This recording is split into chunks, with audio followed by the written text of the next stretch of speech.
Right, so welcome to the SBL pre-scene debrief. I presume all of you have gone through your personal analysis. So I'll be taking today's debrief in three different stages. Number one, going through the whole story. As you are well aware, you will be in very senior positions, a consultant, an advisor, possibly a director. So when you encounter any problem given in the exam, you should not only think of immediate results, you should think of consequences. So when you give a solution, yes, it should solve the problem, but it can't create new problems. So you have to consider the overall organization, overall industry, you have to consider the business environment before you respond. That's why the examiner has given you 2 weeks time to properly study the company, understand the industry. So with that in mind, I'll first take you through the whole case study. I usually note down the important points given throughout the case study. That's stage number one. So once you go through that, you should be able to create a small mind map. It's like you work for a company for 5-6 years, you know in and out about the company. So you should be having that particular stance. Second stage is we'll be doing a SWOT. Again, the examiner has told us not to predict exam questions. However, when we utilize pre-scene information in our examination, we will be utilizing the strengths that the pre-scene has stated to provide answers, to solve solutions.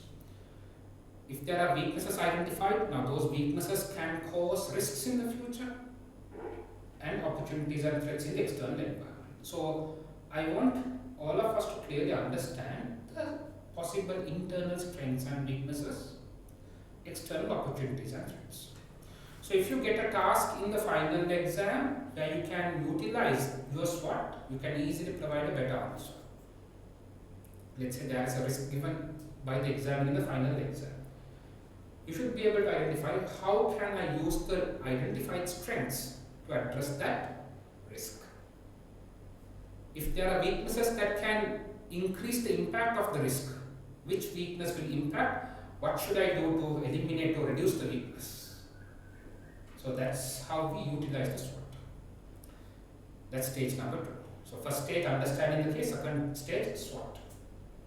The third stage is where, based on the information given in the pre-scene, based on the SWOT, I have basically listed out certain questions that could be brought based on the pre-scene. But keep in mind, the examiner's tasks are not directly related to the pre-scene. The examiner's task will be on the exhibit given in the, I call that post-scene, or else the final exam.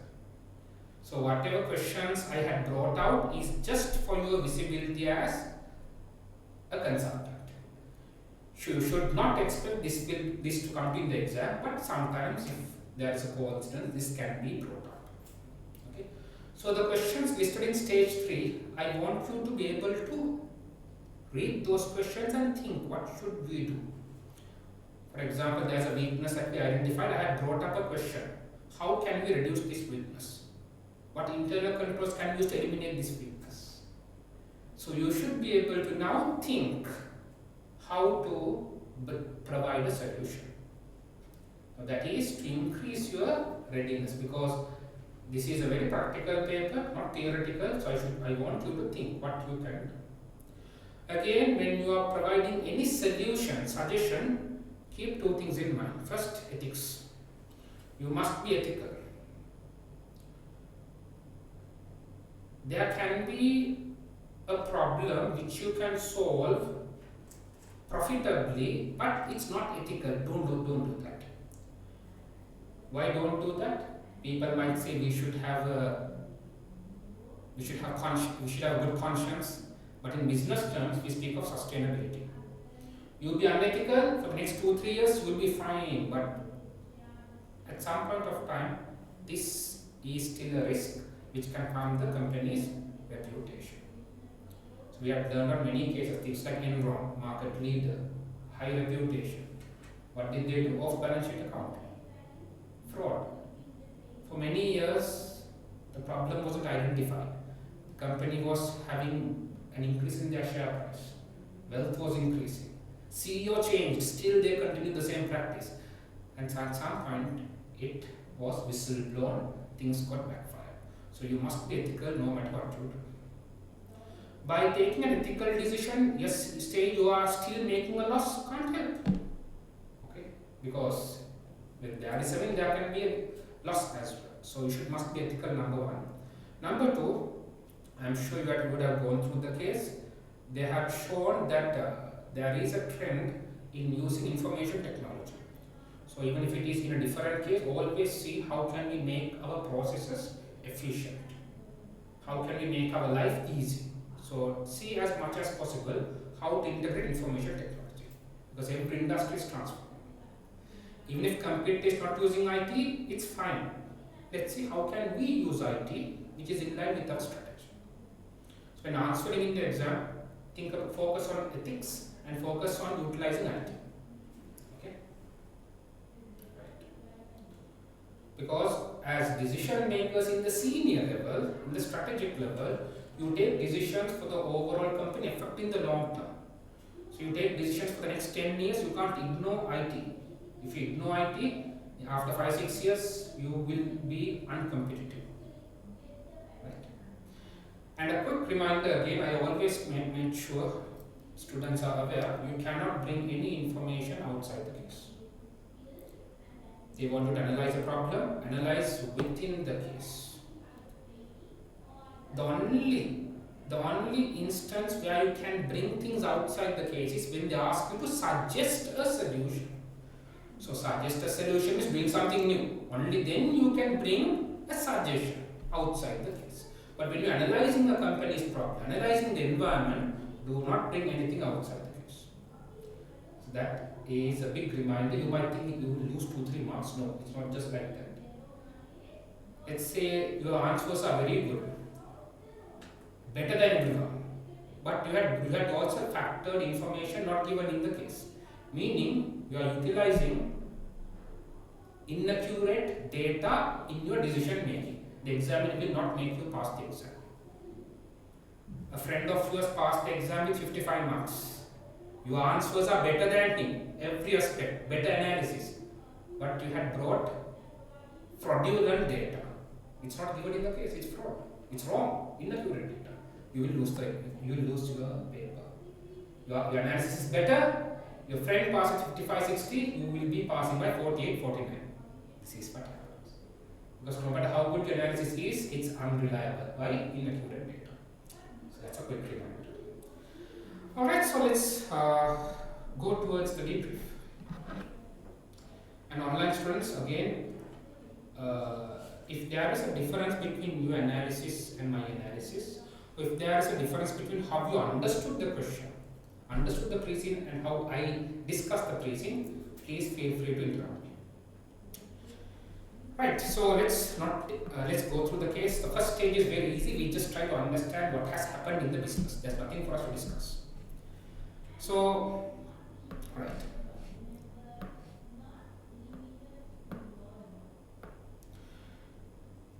So our company that we are involved in is Denis KoKo, which will be abbreviating as DKK. We are in the hairdressing industry in the country of Kayland. So we are operating in only one country. Okay? And this country is a developed country with a stable economy. So the economy is not at a recession. And at the moment, we are the third largest business in the hairdressing industry in the country of Kayland. Meaning we have a significant presence, significant share. And we are having a history of 4 decades, 40 years, meaning it's not a new company. We have our presence. Well, first, let's understand about the hairdressing industry in the country of Kayland. So it's not the global industry, it's the country's industry. So if you look at clients, customers, we have men, women, children. So obviously all of us have gone to salons. So it's very easy to understand this industry. Lucky you got this as the industry. Okay. So in the previous exams we had industries including veterinarians. So students were lost. I don't have a pet. I don't know about the industry. So thankfully, guys, all of us have going to the salon at some point of time. So men get their services, women get their services, children get their services. So if you look at employees in a salon, number one, it's mainly hairdressers who are trained staff who provide the services. And then we have assistants who are called the trainee hairdressers or assistants.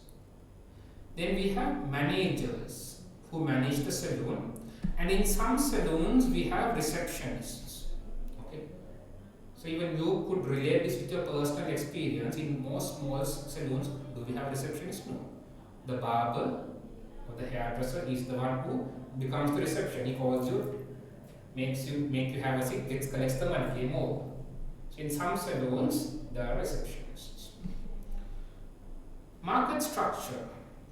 The hairdressing industry is a large industry. Obviously, everyone takes a haircut, and it's a competitive industry in the country.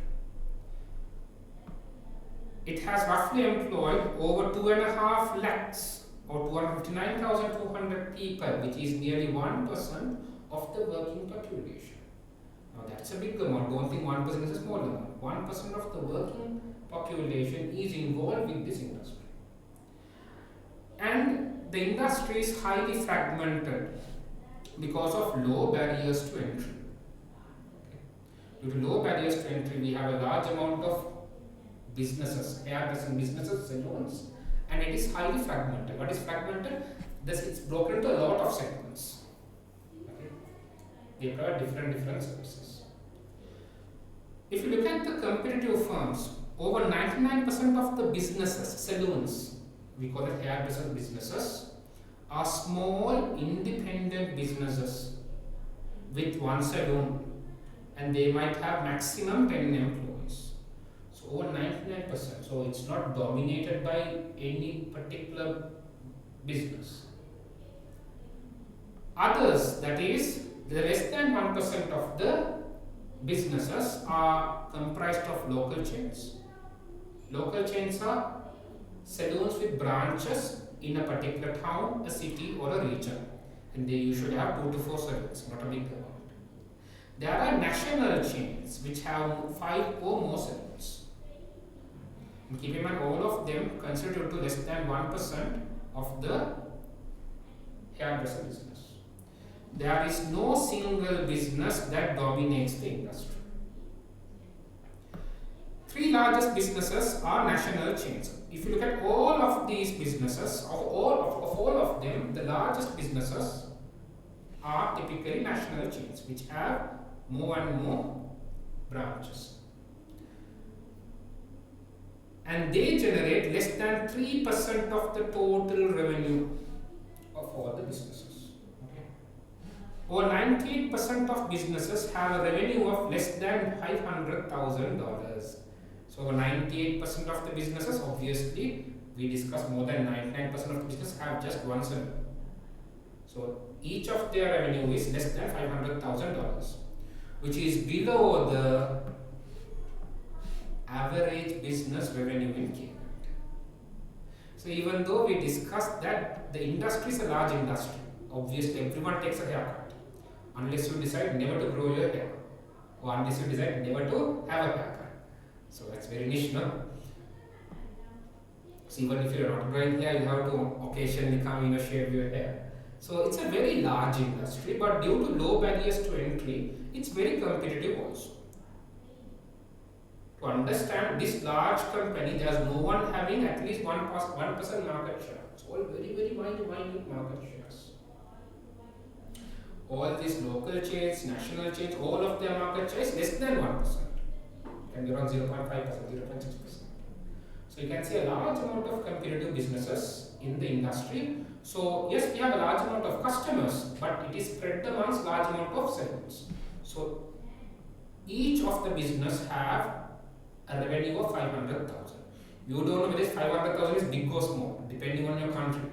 For Sri Lankans, $500,000 is a big amount, but they have given us a comparative information. Is this big? No. It's below the average business revenue in Kayland.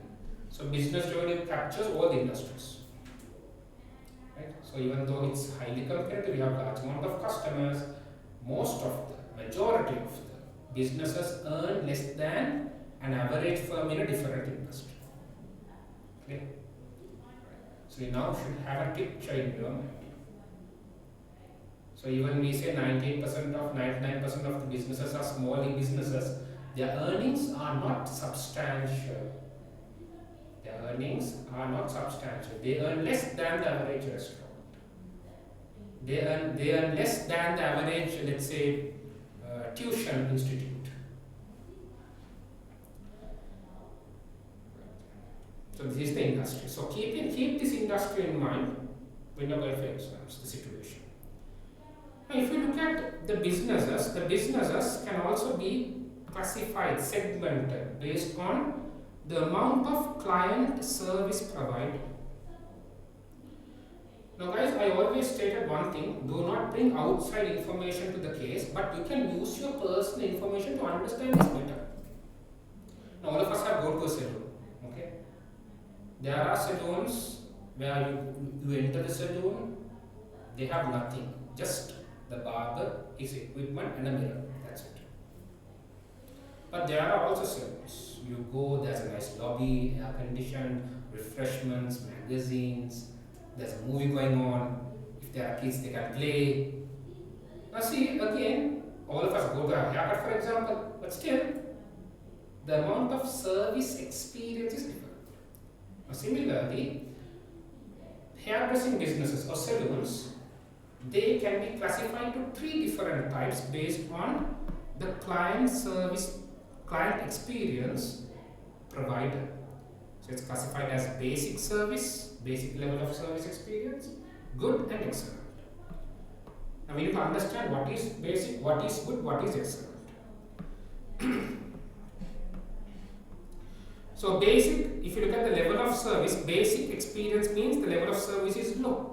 Good means satisfactory. Excellent means premium. So what is basic? Basic is where the level of service is low, where they only offer a small range of services. So we'll discuss what are the services provided by the hairdressing business in a while. So if you look at the hairdresser, the barber for example, the hairdressers in such businesses, they have very basic skills and little experience. When it comes to salon, they have very simple interiors, basic furnishing, and they go for a cheaper price as well. So if you look at the customers who go to them, they are willing to pay a lower price and they will have very low amount of furnishing, and the barber obviously charges a lower price for a very low service quality. So he has little experience, basic skills. Now when it comes to good type of experience, here customers feel satisfied with the amount of service. Such salons provide most of the services offered by a typical hairdresser business. If you look at the hairdresser, they have average skills, average experience. Interiors are pleasant, furnishing is comfortable, prices are reasonable. Excellent service, now they provide a premium service. They provide the full range of hairdressing services. And those hairdressers are very highly skilled and very experienced. So to support that, they will have luxurious interiors, high quality furnishing, and the prices are premium. Right? So we can classify, categorize hairdresser businesses into these 3 categories based on the level of service provided. Nice. So we discussed that the 3 largest businesses are national chains.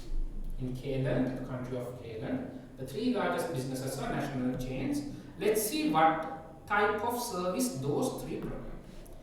The 3 largest businesses, number 1 is Hello Hair, second is Trimzy, third is DKK, which is our business.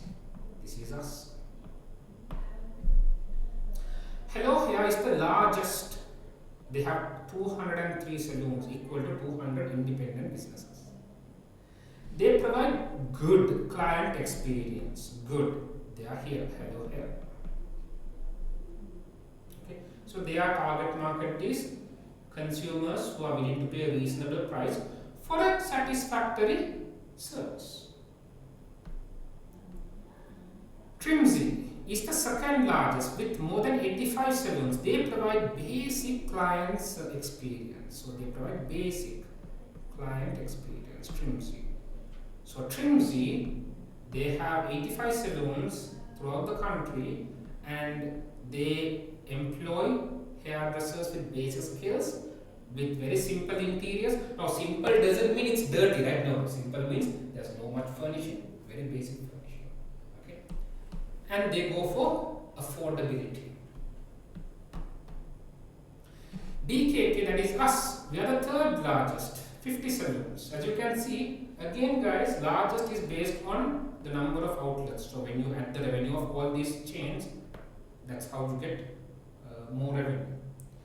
DKK has 50 salons. It provides excellent clients experience. So this is where we pitch. Now guys, when you think of our business, what comes to your mind? We have 50 premium outlets and all of these outlets must provide the full range of services. We only have to employ highly skilled, very experienced hairdressers. Interiors, we invest a lot and our prices are very high. If our prices are very high, can we target all the customers? Obviously no. High prices are sought based on, in practice, if you think, those who look at premium services, they are sought by wealthy customers. And they could also be sought by customers for different situations. For example, you and me, when you want a normal haircut, we don't go for expensive salons. But when it comes to, let's say, our engagement, a marriage, then we are willing to spend money. Okay. So that's out of the case. Again, this is just for sharing knowledge. Okay, don't go use those information in the case study, right? So as you can see, the reason I brought this is to tell you we are pitching in the premium market. So here we do not target most of the customers. It could be a niche market. Next, so the three largest businesses, all of them focus on different market segments with different levels of customer service quality. Customers, there has been a trend in the country of Kayland. So customers come at a demographic environment, we call them social trends. So what is this particular trend? So in Kayland, there is an increasing interest amongst the population to look and feel good. And this has fueled the growth in the number of salons. Right. So if you look at the population, there is an increase in interest on, in very simple words, on maintenance. They want to look good, they want to feel good. So the demand for hairdressing services has increased. The frequency of visits could have increased. The amount of services they get would have increased. So this is another reason why number of salons have grown. This made the industry even more competitive. And earlier we discussed there's low entry barriers. Makes sense, right? Low entry barriers. Anyone can start a salon. Even I can start a salon, but I'm not sure how the customers will respond. Clear? So now they are giving you a picture, okay, how the industry is. More customers, obviously, almost all the population requires a service. But we have a large amount of competitors. And since customers require additional service, they are placing importance on this. Even more and more new businesses are entering the industry. Right? Now, if you look at the staff, earlier we discussed there are 4 types of staff in a typical hairdresser business in the industry. Hairdressers, assistants, that's the trainees, managers and receptionists. Let's take a look at themselves. What do they do? What their job is, who they are. If you look at hairdressers, they are the personnel, the employees who provide hairdressing services to clients. They also supervise and teach the trainees. Okay, right. So it's like a corporate now. The manager teaches the employees. So hairdressers, they provide the services. They also supervise and teach the trainees. So that's something new. If you look at the assistant and trainees, they are undergoing training to become future hairdressers. Yes. Usually, those who become assistants, they are typically studying at a college. So, in the case they have given us, these are colleges which provide programs for hairdressing. Okay, don't think these are colleges that provide engineering degrees and stuff. No, no, no. They are also colleges that provide hairdressing programs.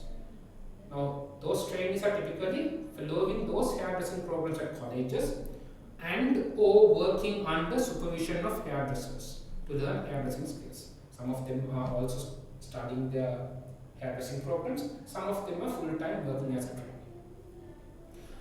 They wash client hair and cleans the business, like sweeping floors.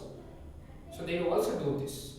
So this will enable hairdressers to not perform such lower skill tasks. So hairdressers who perform the services, they will not perform tasks like cleaning. So it makes their life very convenient and they can focus on the main service. It improves the efficiency. We discussed earlier, more than 98% of the salons are individual salons and typically they might not have reception.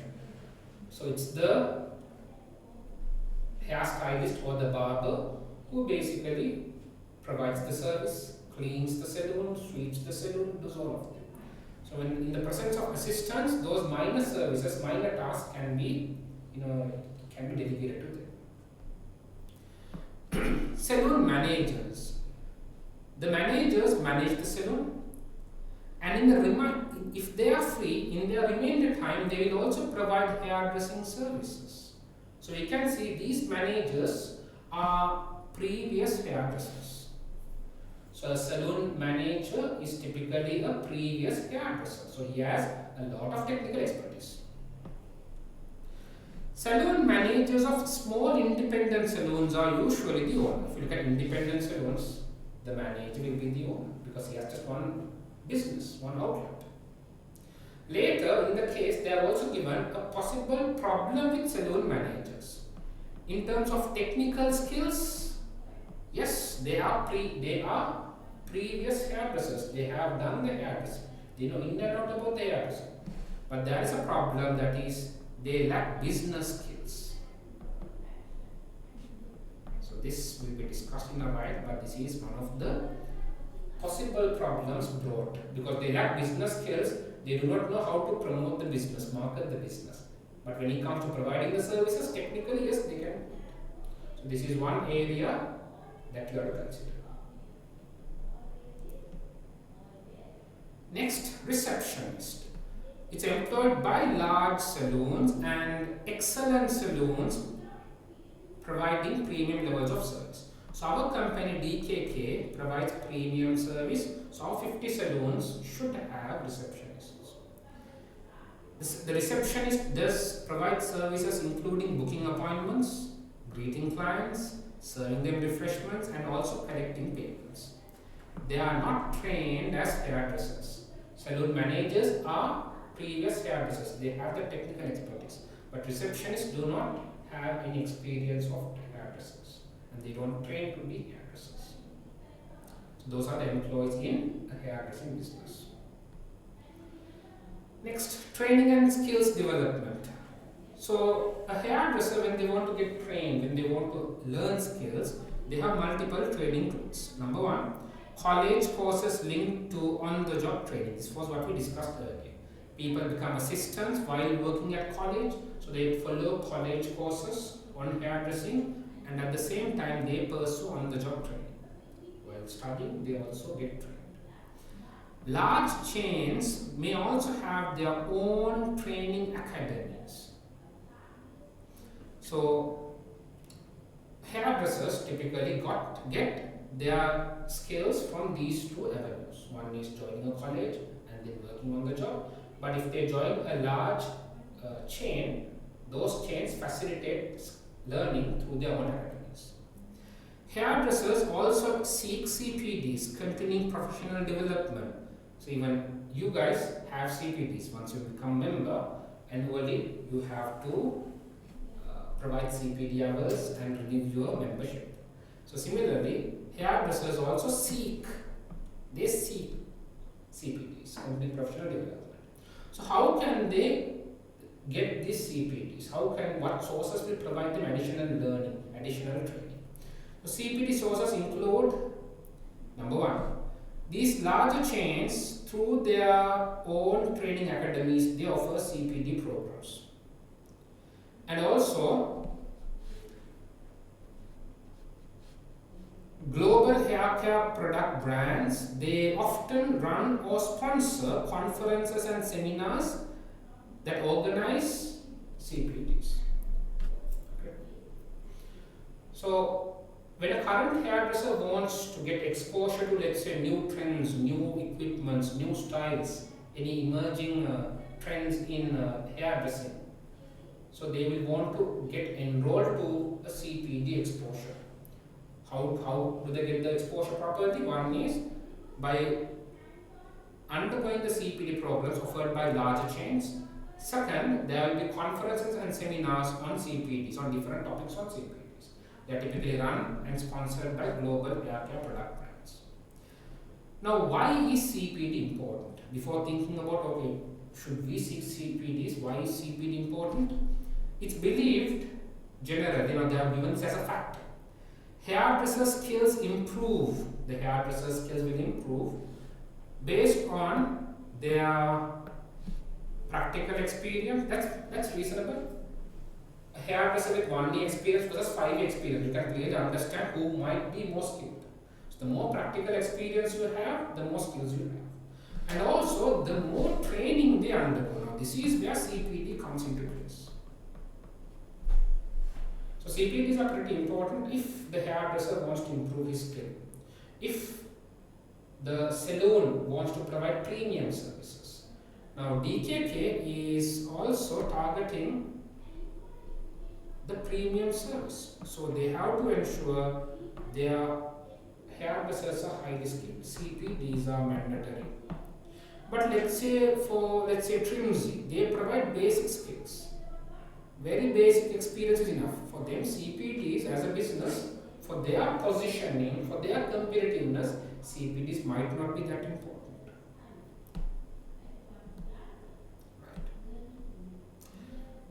Right. Now we discussed about obtaining CPDs. Next, hairdressing competitions. Many hairdressing competitions are organized nationally and even internationally.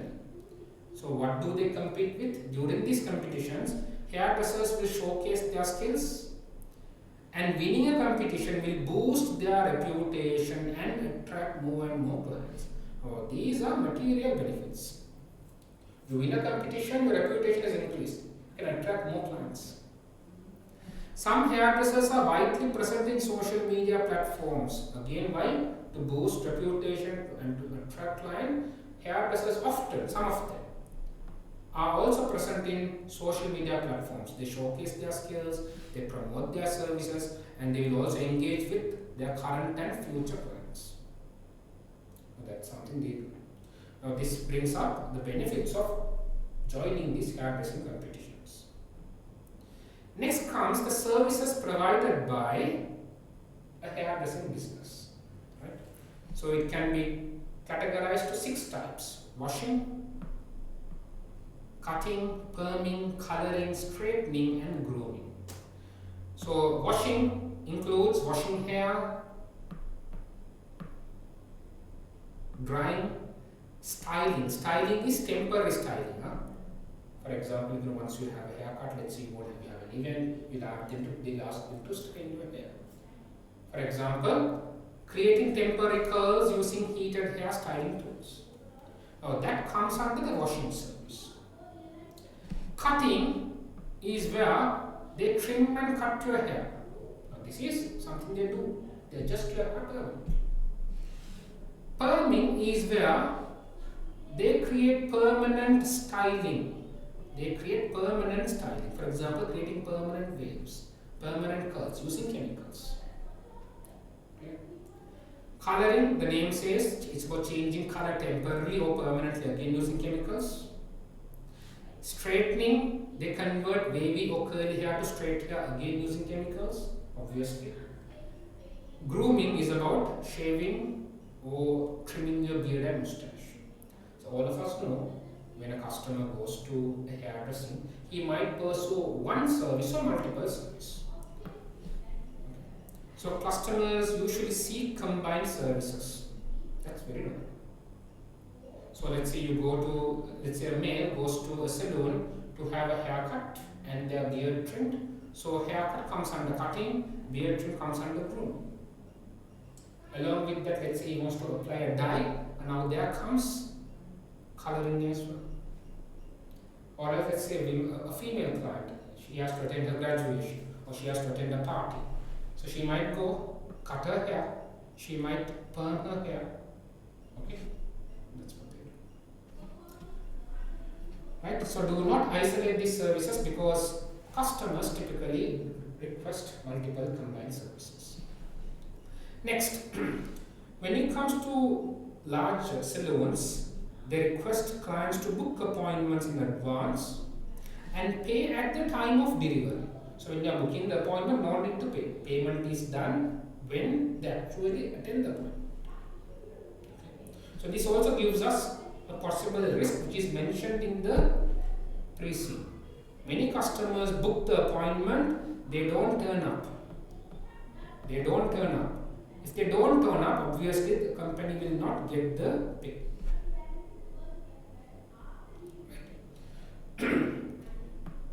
Next, some salons specialize in certain services. For example, grooming. There are some salons which are specialized, which are well known for particular type of service.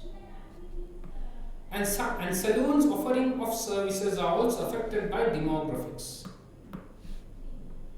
Any impact to the demographic environment will affect the hairdressing industry. How, for example, in major cities with younger population, young clients often experiment with hair colors.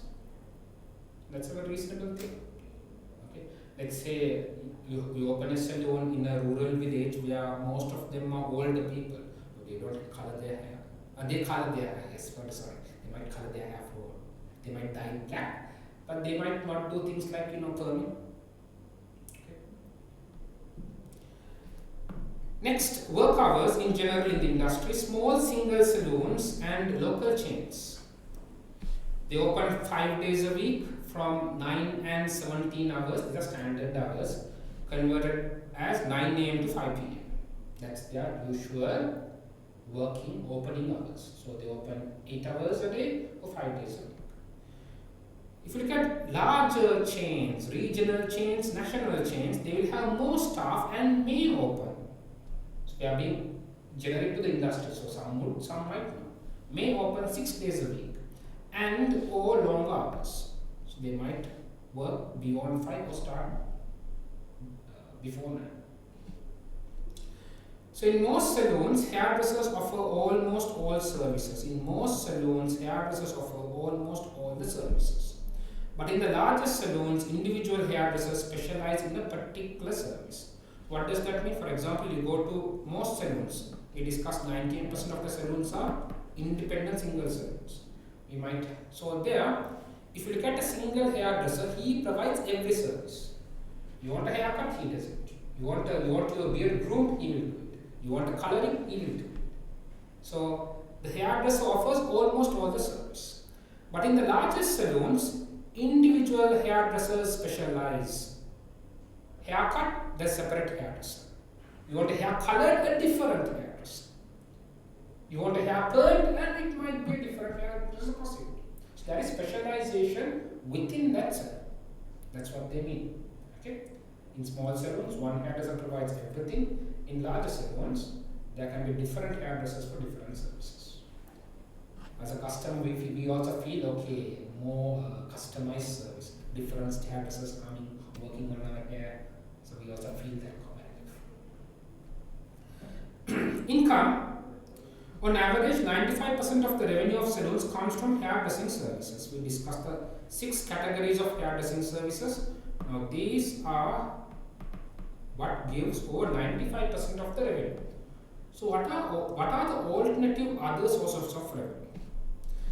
There are some hairdressing businesses which sell hair care products. On top of providing their services, they also might sell products, retail products like shampoos, conditioners, and they might also sell hairstyle tools. They might sell products like hair dryers and brushes. These retail products are only available in salons. These are marketed as professional hairdressing use only and attract a price premium. So these are marketed. These are communicated as professional hairdressing use only.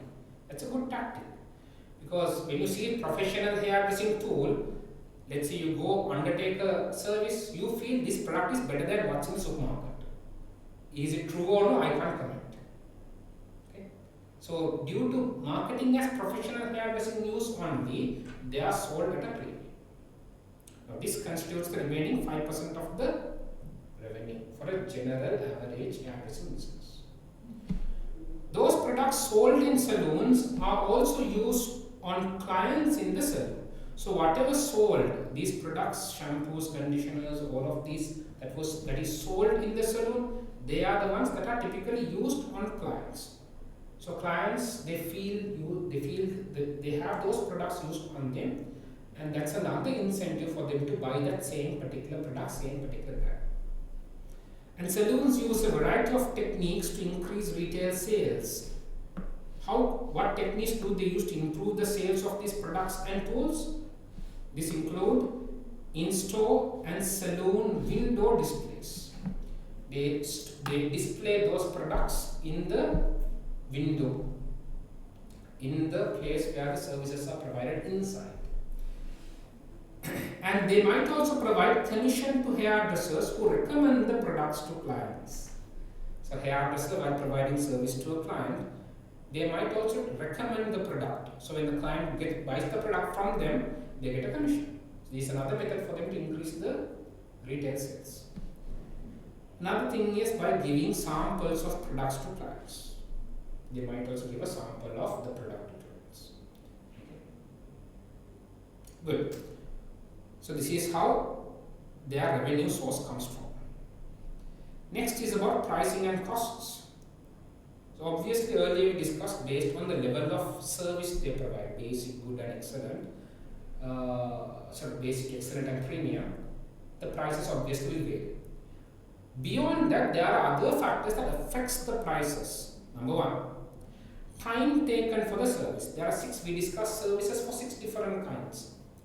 So time taken for service is also used to determine the price. For example, a service which takes less time, we charge a lesser price. For example, price for cutting is less than price for coloring. Now coloring takes a lot of time. They might first wash, dye, and then they will ask you to stay a while until it gets dried. So it takes a lot of time to color than having a haircut. That's one reason why price for coloring is very high than price for cutting. So time taken for service influences the price charged. Number two, length of the client's hair. That's also reasonable. You're cutting, let's say typically a female might have more hair, males might have less hair in general. So you can't charge the same price for both of them. Forget about cutting, think about coloring. Coloring a male with little hair, coloring a female who has a very long hair, you can't charge the same price. So yes, it's also a very reasonable logical basis. Skills and experience of the hairdresser, yes. A newcomer versus an experienced hairdresser, well known. They charge different. And other aspects of the hairdresser, for example, the hairdresser's social media gathering, reputation, following. If the hairdresser has won any awards in those hairdressing competitions, that will also influence the prices charged. So these are other factors that affect the prices charged. On top of this, many salons offer discounts on the prices. Those discounts are typically on students and older people, not every day. And those are basically on times when the demand is low. During off-peak times and off-peak days, they might provide discounts for students and older people. When it comes to cost, the main cost of a hairdressing business is the labor cost, which is a variable cost. On average, out of the revenue, 50% of the revenue is the labor cost, which you pay to the hairdressers, the trainees, the managers, the reception, all of them. The margin is also affected by time taken for services. The profit margin is also affected by time taken for services. Makes sense, right? For example, a service takes less time, you charge a lesser price. When you charge a lesser price, you have less profit. There are other variable costs. 50% of the revenue is basically labor cost. So it tells us labor cost takes a big portion of the costs. There are other variable costs, including the products used during the services, like shampoo, chemicals used for coloring, and all of them. Water used to wash clients' hair. Yes, this is the water that comes from the tap. But you have to pay water bill as well, utility bills. And cost to run the salon, including rental cost, heating and lighting, electricity, and any other costs, insurance costs, marketing costs, and cost of products and tools sold to client. This is your retail business. So these are the additional variable costs incurred by the hairdresser business. The margin on retail products is much higher than those for hairdressing services. Makes sense, right? Because here they are mentioned as the main cost is the labor cost of the hairdresser and the related parties.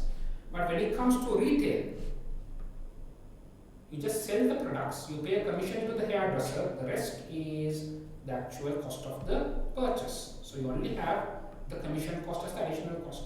That's why we have retained a bigger margin than hairdresser businesses. Are you okay? Hairdresser services. So this also tells us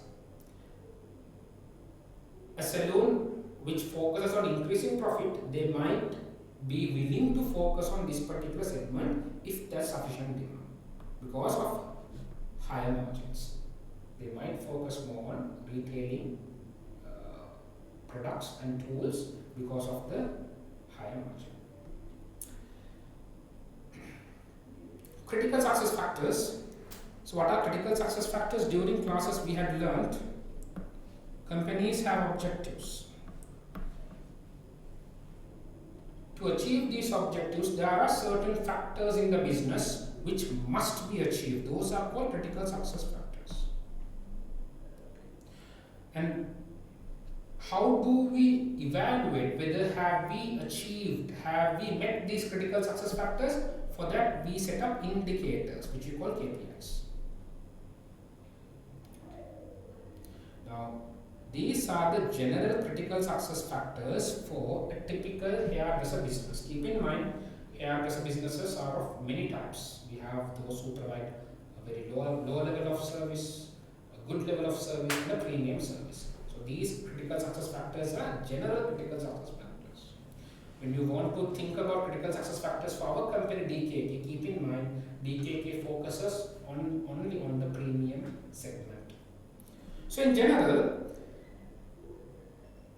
you need to understand what areas the business must focus on to achieve their objectives. First, the case has mentioned that when a client seeks a salon, they look at many factors. Number one, the price. In general, they look at the price of the service. Second, location. Only a few clients are willing to travel long distance. Think about yourself, you need a small haircut. We might only go for something new. And let's say if it's a general haircut, we'll go for the nearest salon.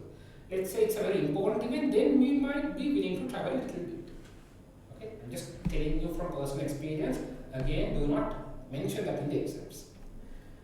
Skill and experience of hairdresser, I would say this is one of the key factors. Sometimes we go for a salon, not for the salon, it's for the barber, the hairdresser. Finally, a clean environment. Now, clean environment is not a must, but you would have learned of things like hygiene factors, motivator factors during the foundations. So, a clean environment does not attract customers, but if you don't have a clean environment, you will not get a customer. So you need to have clean environment. Okay, that's like a basic requirement for someone to consider a salon. So price, location of your salon, the hairdresser skill and experience, and having a good clean environment, they are factors that are typically sought by a client. Successful salons have a number of characteristics. Now these characteristics are seen in successful salons. Now these are also CSFs, very important, because these are what is shown in successful salons. So these features are important for you to be successful. Number one, the staff are skillful, experienced, and regularly undertake CPDs. So earlier we discussed CPDs are required to improve the skills of a staff, skills of the hairdresser. So we need to have skillful hairdressers, experienced hairdressers, and they should regularly undertake CPDs. Their location, located in areas where there are lots of people, which encourages walk-ins. What does walk-in mean? Walk-in refers to customers who have not booked an appointment in advance. Earlier we discussed when it comes to salons, generally we have to book an appointment, and then as per the appointment we can get the service. But there are also salons which accept customers who walk in without any appointment if they are free. Easy access by public transport and car parking nearby. Again, it's about accessibility, location. Managers have good business knowledge. A salon manager, even though they provide hairdressing services, the main work of a salon manager is managing a business. So in successful salons, we see managers have good business knowledge. Appointments are easy to book and start on time. This discipline is very important. Customers do not prefer very cumbersome processes. They should be able to easily book appointments, and they should start on time. Many of us would have experienced different services. For example, in certain hospitals, you go on time, you have your appointment at 2 o'clock, but the doctor comes at 3 o'clock. My goodness. Well, that's medical. We are willing to tolerate, but hairdressing, no, we lose customers. So this is something that should be there if you want to be successful. Now guys, these critical success factors indirectly tells you what should be there in our company also. If DKK does not have any of these factors, that means there is a big problem affecting achieving the objectives. Right? Pricing is transparent. Yes. Okay. The customer should be able to know the prices in advance. There should be transparency. High quality hair care products are used.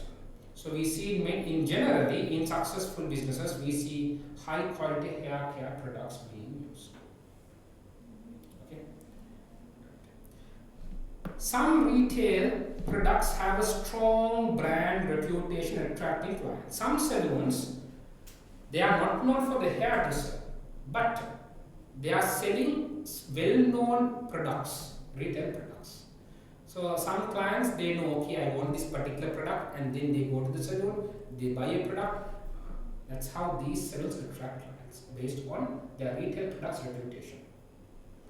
If the salon has a strong brand, now if the salon has a strong reputation, a strong brand, clients are likely to go for this salon. That's very general. However, strong relationships are formed between clients and hairdressers over time.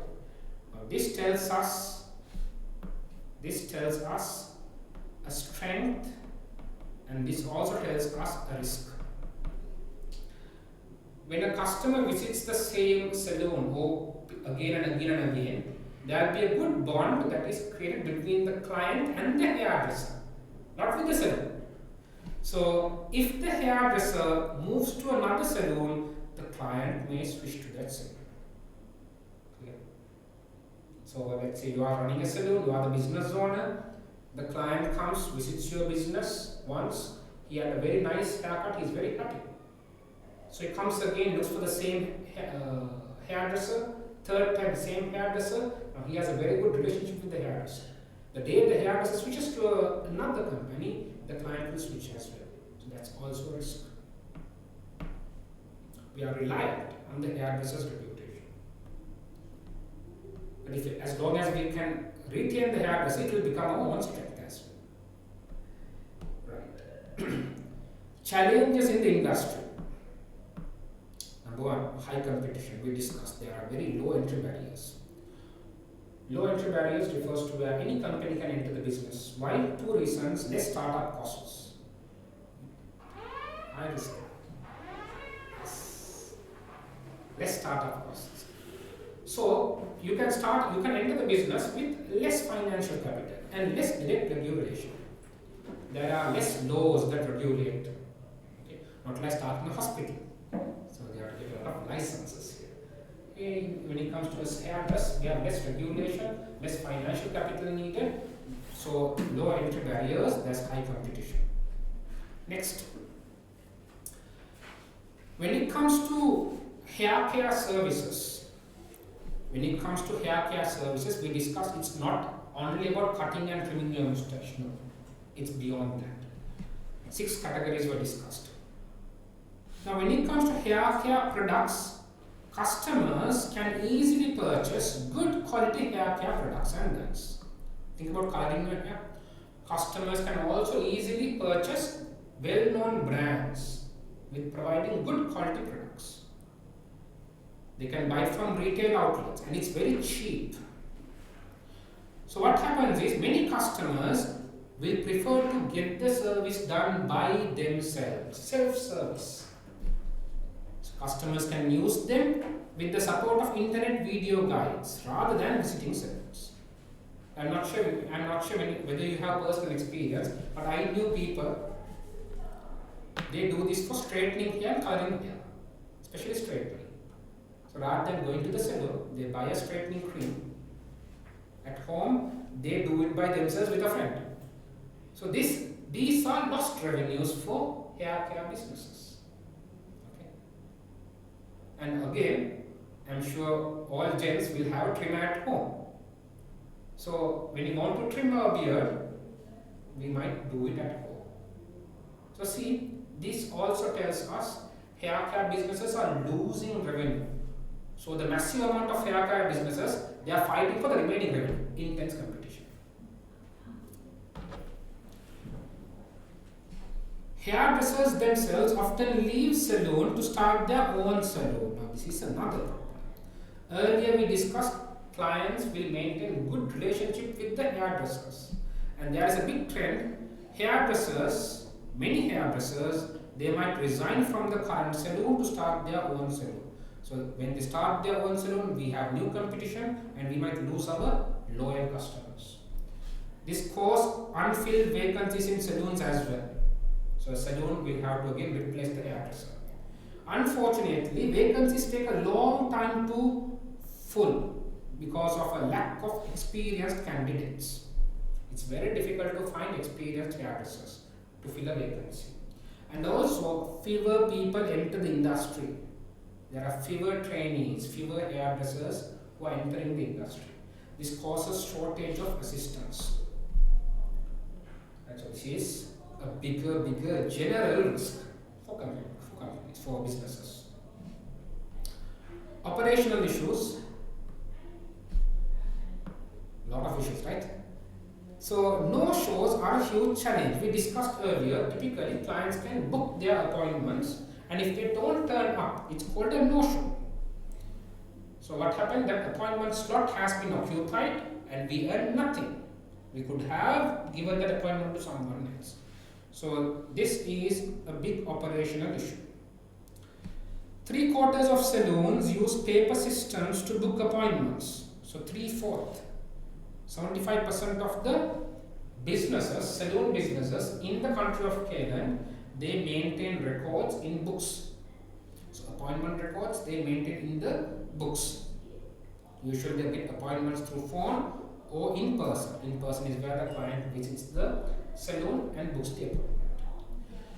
However, paper systems have a risk where they might engage in double bookings. Double booking is where the same appointment time is given to multiple clients. So appointment time is allocated to multiple clients. Now this is a big problem. Because at that time there are 2 clients or 3 clients, only one client can get the service. So if you give that time to one client, the other 2 clients, will be very unhappy with our service, we might lose them. And this can harm the reputation. This is a big issue. Salon managers, owners are technical experts in hairdressing but lack business awareness. So this is what I discussed earlier. Salon managers, yes, they technically know everything because they had hairdressing experience, but they lack business awareness. This affects the operational efficiency. Now these are general risks, challenges in the industry, in terms of competition, in terms of internal operations. Are we okay? Right. So when you go through the case study again and again, always see how can we reduce this risk? How can we address this risk ethically and to increase efficiency? Let's see how can we use information technology. That's something you have to brainstorm before the exams. If you are lucky enough, we can get a related question in the exam. Next challenge, industry revenue is volatile and affected by economic conditions. You might be wondering, sir, this can't happen. No. Because guys, see, I've given a small example here. The hairdressing industry provides a large amount of services. Some services are essential, for example, basic grooming, essential. Some services are not really required. Okay, for example, coloring your hair, perming your hair, those services, it's needed but not really required. Now, the economic conditions of the country will have an impact on those types of services. For example, how much client spends in salons, it's affected by the economic conditions. How frequent the client visits salons will also be affected by economic conditions. Now, this in turn will affect the industry revenue. And again, guys, as you are very familiar, we have discussed during classes about customer segmentation. So here we have classified hairdresser business based on the level of service they provide. Low, good and premium. The prices they charge are also low, good and premium. So guys, premium prices are targeting premium customers. For example, wealthy customers. Do you think they will be significantly affected by economic condition changes? Not really. So companies like DKK, which only target the high-end market, their impact to them might be very minimal. But for the other two segments, they look at affordability. So during let's say an economic recession, those customers will get a big hit to their impact. So these other segments will also have a big hit on their revenue. So if you look at DKK as in our company, this economic condition will not have a significant impact. So we are far more safer when it comes to fluctuations of economic conditions. Environmental impact, right. Next is environmental impact. That is also posing a big challenge. Hairdressing has a huge environmental impact. Number one, our services will create waste, including plastic bottles, cotton, wools. Only 20% of them is recycled. Obviously, if you look at hair care products, all of them comes in plastic. So we dispose the product, there's plastic waste. Only 20% of the waste is recycled. Chemicals used are hazardous to environment if not disposed properly. Salons use a significant amount of water and electricity daily, increasing greenhouse gas emissions. So our carbon emission is also very high. Well, these are environmental impacts. And if you feel, in the case, if they have mentioned that there are a lot of stakeholders focused on environmental protection, environmental sustainability, now this will also be something that DKK must focus on to reduce. We can't eliminate, we have to reduce. Next, innovations and developments in the market.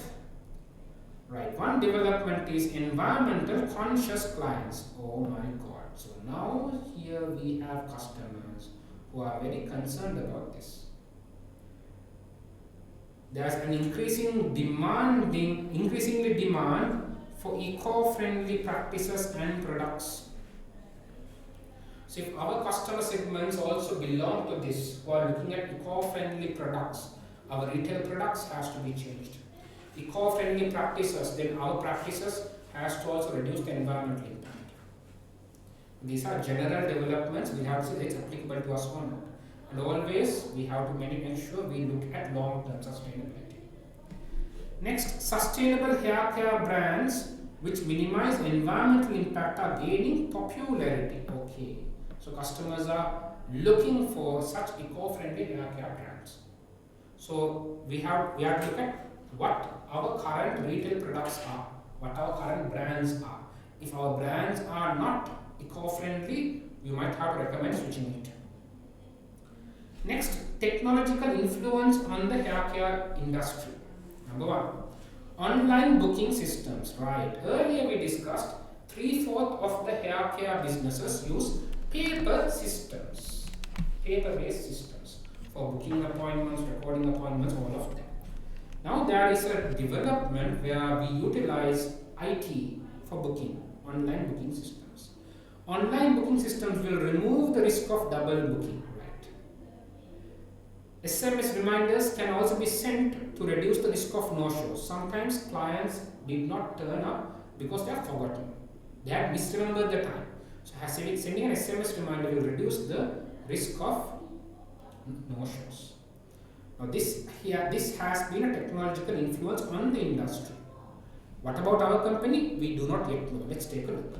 If our company is still focusing on paper-based, now this is something you can recommend. Okay, this will reduce the risk of no-shows, which will improve our revenue, and this will remove the risk of double booking. Again, this will not make us lose customers, and this will not create customer dissatisfaction. So this is a well worth investment. Next, salon management software. We can use an IT software to manage the salon services, which can also manage inventory to ensure we have the relevant products in relevant quantity, which can manage client information, and also we can schedule digitally. Scheduling includes customer scheduling as well as employee scheduling. Employees also might need some leaves, right? We can schedule that as well. Next, augmented reality applications. For example, we can use augmented reality before we provide a customer a service. So using augmented reality, a customer can preview the different hairstyles. How will it fit his face? That's a big problem for people, especially people like me. We go to a salon, we need a haircut, I don't know what to do. So if there's augmented reality, we can plug in a hairstyle on our face and see how it looks. This will be greater value addition, especially because we are focusing on the premium market. All three are highly adding value to DKK. The first one is important to increase revenue and not lose customers. Second one will improve efficiency of operations. The third one will add our premiumness. DKK focuses on providing a premium service. So having augmented reality, if practically viable, this will attract greater customers. Customers will be very happy. But again, there's a risk which is untold. Sometimes in augmented reality we look very nice, we look very handsome with the haircut, but after the haircut, God bless us. That happens, no? Sometimes when we buy products online, we feel wow, on a model, the dress is on a model, we see wow, it looks very nice. We buy that, the dress is fine, but once we wear that, it's not fine. So these are untold risks. So again, technology can adjust this, because if technology is more accurate, they can factor all of our changes as well. Good. So let's say they ask you to think of applying augmented reality. Again, guys, you have to always be skeptic. Augmented reality, yes, it has its benefits, but just like I told here, there are certain risks. Before the haircut, you show how he will look, very nice. So there are two problems here. One, can you deliver the same haircut? Okay. Yes, we have premium skilled hairdressers, but that's a risk. If you are not able to deliver, the client will compare, right? This is the photo, this is the actual, there's a difference. Okay, that's a risk. Second risk, the augmented reality system should work properly. If the augmented reality had not captured things like our facial features, our skin tones, things like that, then our final output will be different. So try to be a bit more skeptic. another trend. Now these are all technological influence on the industry, meaning these things have been happening in the industry. Okay, these are influences, not suggestions. So someone had started, or these technologies have been entering the industry. So these things are going on. We have to see whether have we adopted. If we have not adopted, we have to speak with the board to look at their feasibility. Finally, online loyalty schemes. Now, loyalty schemes are something all of us are very familiar with because most industries use loyalty cards, loyalty mechanisms. So we can also, there's also a trend in the hairdressing service which adopts loyalty schemes. This will motivate repeat customers. And on top of that, having high social media engagement will also attract and retain customers. Nothing much nowadays. We have a lot of foodies on Instagram, right? They recommend restaurants. Sometimes I also feel like going traveling, eating. So similarly, in social media celebrities, social media engagements by the company themselves can also be used to attract and retain clients. I remember in the case they are mentioned DKK is very weak in terms of social media engagements. That's something you have to consider. Now those are we discussed first the CSFs, the critical success factors, and then we discussed the challenges in the industry, and then we discussed the developments, trends in the industry. Finally, we're looking at KPIs. Now KPIs are indicators used to evaluate are we achieving the critical success factors.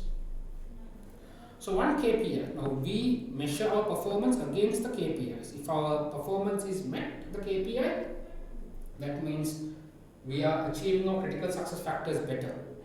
We'll be achieving the company objectives better. So one KPI is about appointment booking rate. What does appointment booking rate means? So the way they calculate is, they take the appointment hours booked, divide by appointment hours available. Now this is done for all hairdressers. Let's say for example, we have 10 hairdressers, each of them work 9 hours a day, 8 hours a day. So theoretically, we have 80 hours of services. That's the appointment hours available. So out of these 80 hours, the actual services we provide was just for 60 hours. So meaning that's a 75% booking rate. Okay? So remaining 20 hours, there were no appointments. This is a KPI. Obviously, it's a good indicator because more appointments means more revenue. Less appointment means more idle time, less revenue. Next, revenue per appointment hour booked. Earlier we discussed different services have different prices and different services take different times. Now we need to understand, yes, there were 60 hours booked. We got a total revenue of let's say 60,000 rupees. So per hour of appointment booked, our average revenue is 1,000 rupees per hour in general. Now this is also KPI. To see, yes, we are occupied a lot, but are we earning in each hour of occupation? Revenue per appointment hour booked. So here you need to understand what the KPI is, that's enough. Next, third is obviously the client retention rate. So how do you calculate the client retention rate? So they will take a specified period of time. At the beginning of the period, they will understand who are our clients and they will look at a closing period of time. So from that opening time to closing time, they will see, let's say at the beginning we had 100 clients. At the end of that period of time, let's say it can be 3 months or 4 months or 12 months, of this 100, how many revisited our business?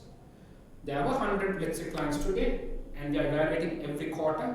So after 3 months, we will evaluate during these 3 months of this 100, how many revisited. Let's say 40 of the clients again came to our business. That means there's a 40% client retention rate. That's what we do. This looks at retention. And finally, staff satisfaction. So different methods are used in the industry to measure staff satisfaction. This KPI is also very important because number one, if staff is satisfied, they will retain with us. We will not create new competitors. We will not lose employees.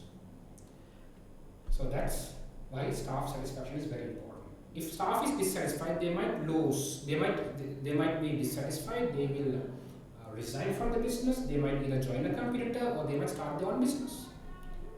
So we have a vacuum. We are unable to provide services in the same quality. Our customers will also switch to a different place. But these are 4 indicators that is used to measure the performance of a company. Reasonable? Now, one thing, guys, think. One observation that I saw here is all of this are based on on the final service, on operations. No KPIs on marketing. No KPIs on any innovative services. No KPIs on social media engagement. Now there, you can see the unfortunate thing is these are KPIs of the industry. So generally the industry across large amount of businesses, they focus on final operations, the service only. The industry as a whole, the focus, even though they understand, yes, through social media we get, KPIs have not factored that. Again, this is the industry of the company. We don't know about the company yet. Okay, keep this in mind. Right. Next, the industry body, the industry standards and legislations. Now, this gives us a picture of how the industry works. Hairdressing industry in Kayland is unregulated, we discussed earlier. Low barriers to entry, very less regulation, unregulated. No legal and statutory requirement for businesses to be licensed or for hairdressers to hold specified qualifications. For example, you want to be a doctor, you need to have that qualification, an MBBS. You need to be a chartered accountant, yes, you need to have the qualification under a particular professional body. If you want to become a hairdresser, there is no legal or statutory requirement to hold a specific qualification. Okay? Like all other businesses, instead it must comply with certain things. Now for any business, there are certain regulations, legislation they must follow. For example, employment related legislation, every business must follow. You can't employ minors. You have to give them reasonable, you have to ensure their rights are, the labor rights are protected. So employment related legislation, health and safety legislation, consumer protection, competition, fair competition, data protection legislation, these are legislation for every industry in general. Now those we must comply, that's general knowledge. Okay. Now when I was younger, when I go to a salon for their services, one thing I'm always scared is when they shave my beard. I always feel, will they cut? Will they cut? Because there were times where there have been small bleedings. So I was like, bloody scared. And at that time when you watch movies, you see how they kill, right? The surgeon comes. So the salon can says, no, I don't have any, any legislation to follow. I can cut your beard, you can't do that. Thankfully there is consumer protection here. Okay? I'm sure you would also have had that fee at some point of time, yeah? Especially you watch the horror movies. Right.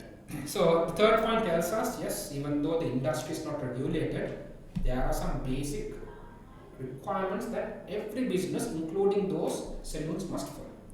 So you can't do whatever you want. Businesses are legally required to carry out an allergy test. Now this is something unique to the hairdressing industry.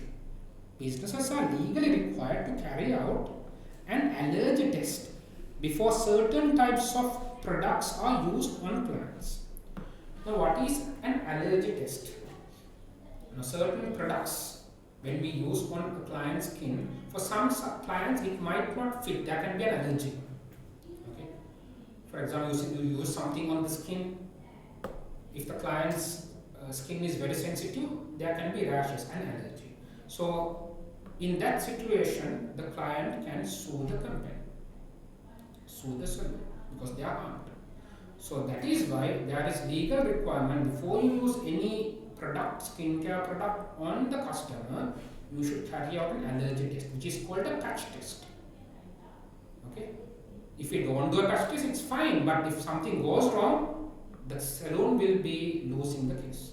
So there's a legal requirement to carry out an allergy test before certain types of hair products are used.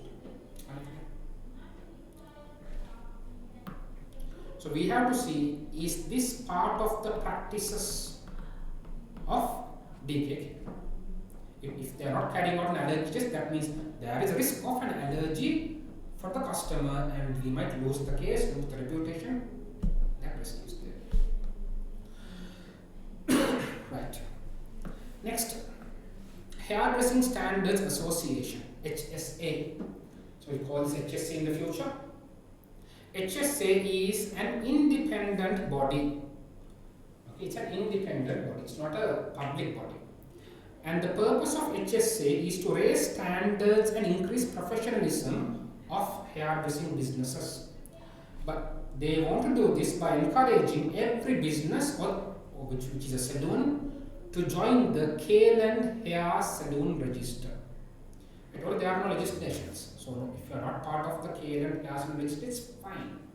But HSA wants to increase the standards, increase professionalism. So they encourage every hair salon to register themselves, to join themselves in the Kayland Hair Salon Register. Individual salons are measured against objective criteria and rated. So HSA will measure the individual salons against certain objective criteria. So it's a fair common criteria. And then they rate. If a salon meets the minimum standards of against these, so it's criteria, not creative, it's criteria, it's typing error here, okay? So if the salon meets the minimum standards against this criteria, they will be given a registered status. They are registered as good, very good or excellent salons. So HSA will give a good, very good, excellent salon. Just like ACCA, we have registered as an ALP, they give us silver, gold, platinum. Similarly, HSA is an independent body. They will measure performance against criteria, and if we had met the performance, they'll give us a rating. Good rating, very good rating, or excellent rating. Now this is very similar to the level of services provided. We discussed earlier basic service, good service, premium service, classification like that. So it is related to that. A business's size has no impact on the rating of the salon. So keep in mind, this is an opportunity and a threat. For us, it's a threat. Why? DKK is a premium service. And we have 50 salons. We are one of the 3 largest chains. Okay. Imagine a small salon started a salon next to our chain. They also have excellent rating. Because why? Business's size has no impact on the rating of its salons. So even an independent salon can have excellent rating, meaning once that rating is accepted by customers, customers might go towards those independent salons. Okay. Why is it an opportunity for us? Because having a rating, an excellent rating for DKK tells the customer HSA has approved this. Customers can trust our business.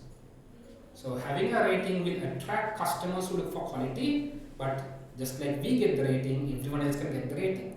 So if they also rated excellent, our customers might switch there. There's a possibility. The HSA reviews ratings on a regular basis. So we have to ensure the quality is maintained. It's not like you have good quality today and then you drop it. No, you can't do that. There is regular evaluation. So when there's regular evaluation, our clients, the customers might also have trust in this registered status. Most Hello Hair salons are rated very good. Trimsy salons, good. DKK, excellent. See, Hello Hair, very good. Trimsy is good. DKK, excellent. So Trimsy is rated as good. Hello Hair, very good. DKK, excellent. Let's go and look at our previous comment on the competitors. So here, Trimsy, basic, good. HSA rates them as good. Hello Hair, very good. DKK, excellent. Alright. So their rating is also in line with our services level. Okay. So Trimsy was rated good by HSA, they provide basic service. Hello Hair was rated very good, they provide good service. Basic, good. And DKK, which provide excellent service, yes, we are also rated excellent. That's credibility here.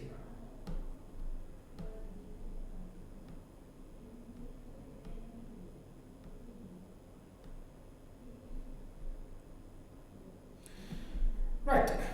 The HSA also provides a range of qualifications which are offered as part of college courses and in the training academies of larger chains. Now, one big contribution by HSA, this independent body, is they provide qualifications for hairdressers. Hairdressers can pursue the qualification provided by HSA in their college courses, and that's also provided in the training academies, meaning these qualifications are available everywhere. Okay.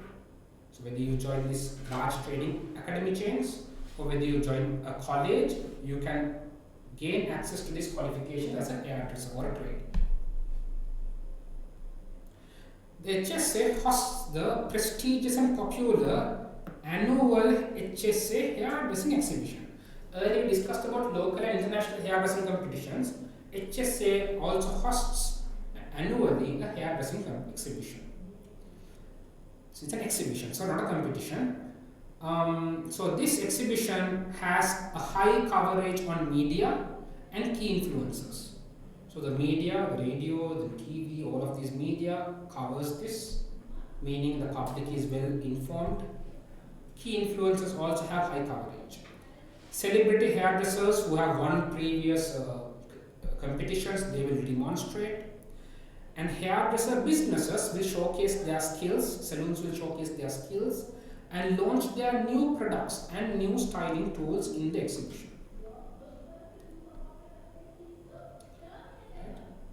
Most staff employed in the industry, so this is one area where DKK can focus to expand their reach because of media coverage, influencer coverage, and if they are able to stand out in this exhibition, it will attract premium clients. Most staff employed in the industry are members of the National Hairdressing Union. Now guys, keep in mind, HSA, Hairdressing Standards Association bonds is about registering the salon, the business. Okay, they want the salons to join the Kayland Hair Salon Register. So HSA is about registering the salon, ensuring the salon practices are good or excellent. National Hairdressing Union is about the employees. It's not about the salon. It's about the employees, meaning the hairdressers. So most staff in the industry, working in the industry, are members of the National Hairdressing Union. Okay, so HSA is about the salon, NHU is about the hairdresser, the employee. Most of them are members of the NHU, which looks after the interest of its members at work. For example, negotiating agreements with employers on working conditions and supporting members in legal proceedings against employers. Just like a trade union, a labor union. For hairdressers, they have a National Hairdressing Union. Okay. Next, that's about the industry. Now here, in the previous section, they have given you a very comprehensive explanation on the products, the industry, the risks, the challenges, the services, and independent bodies like the HSA as well as the NHU, the trade union for employees. They have also given us the influence of IT, the operational risks, so they have given you the whole thing. Now this first part you have to be familiar because most salons in the industry are facing these problems. Right. Now let's understand what our company is doing. So our company is Denis and KoKo Limited. We'll call them DKK. Okay. Background, we discussed the background right at the start. It is a hairdressing chain only in Kayland, so it's not an international business. It's a national business. It is not a new business. It has a 40-year history. It provides a premium level of service. We have discussed them. Now, DKK was founded by a husband and a wife. Both of them worked in the hairdresser industry. They worked in the same salon. And then later, they started this DKK business. Again, you can see, those who founded DKK worked for some other salon. Just like they mentioned, hairdressers usually resign, start their business. Our founder is also the same. In the last 40 years, we had grown to 50 salons. Part of them are organic expansions, and also we have acquired individual salons and small chains throughout the last 4-decade expansion. We are currently the 3rd largest hairdressing business in Kayland. We have discussed this. The founders have retired. Yes, they started 40 years ago, so they have retired. Though Denis is the non-executive chair of the board. Chair is a non-executive, it is fine. Okay. Again, but there's a small problem here. Okay. The founder usually has significant shares of the company. We discussed a chair should be non-executive. To be a non-executive director, you must ensure your independence is secure. In reality, we see many private limited companies where the chair is usually the owner. But can that person be independent? Can they do their job without being influenced by company interests? So this is a risk. Okay. There is another risk that I observe here. That is, see, the company was formed 40 years ago. Before forming the company, Denis and KoKo had worked. So let's say they worked until 30 years, they worked for at least 5-6 years, and they started business when they are 30. So 40 years later, they are 70. Are they able to commit to their role? This is a grey area. You can't discriminate just because you are old, but here we lack information. Sometimes that Denis is kept as a chair possibly due to their reputation. Then if that's the case, he is not technically performing here. He is like a marketing person, just to promote. But if he is properly able to work and commit, then he is fine. Then you can't question this. Again, it's lack of information. But again, if you want to bring this up in the question exam, you can provide both the views and discuss. You can mention this. You got it? So these are areas where we lack information. At that point of time, you can give you a reasonable evaluation. Again, you can speak about their ability to commit, but again say, if they are committing at the moment, then it is fine. If they are not able to commit, now that role is not being performed properly, operationally. And main thing is about independence, because I see in the future discuss, they have mentioned the founders have significant shares in the market, in the business. The remaining shares are held by their family. So they have significant shares. Independence is not there. At 31st March 2006, or let's say 2026, business had 50 salons discussed. Now let's look at the employees. 390 hairdressers on average. Each salon might have around below 8, let's say 8. 155 assistants, so each salon has an average of 3 assistants. 60 receptionists, yes, so at least 1 receptionist in each salon. And 62 staff in the head office. There's a head office, obviously head office should be larger, so the additional people might be in the head office.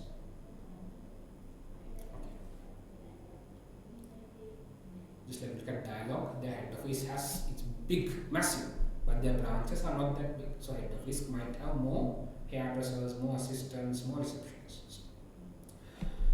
Are the operation and marketing functions?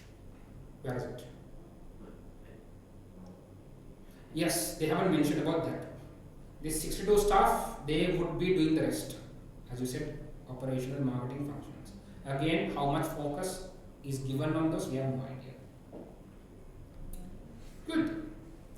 Ownership and franchising, we still discuss the majority shareholders are Denis and KoKo, who are the founders, and Denis is still a non-executive chair. So you still can identify there's a problem here. He's a majority shareholder. The remaining shares are held by family members. So obviously 100% of the company is in their family. So are they independent? Not independent. So not 100%, sorry, there are other private individuals also. But you can see significant amount of shares are held by the family. So can many shareholders be non-executive chair? That's the thing. If you are non-executive, you should be independent. I mean, there's no independence. So they will not be able to do their job properly. Let's say there's a problem there, and if you want to reveal this problem to the, let's say, the regulatory body, the company might lose most of their profits. Will they do? There's a risk for independence. He can be the CEO. Yes. Again, I told about the age commitment. That is there. Yes, CEO is fine, theoretically totally fine. Executive.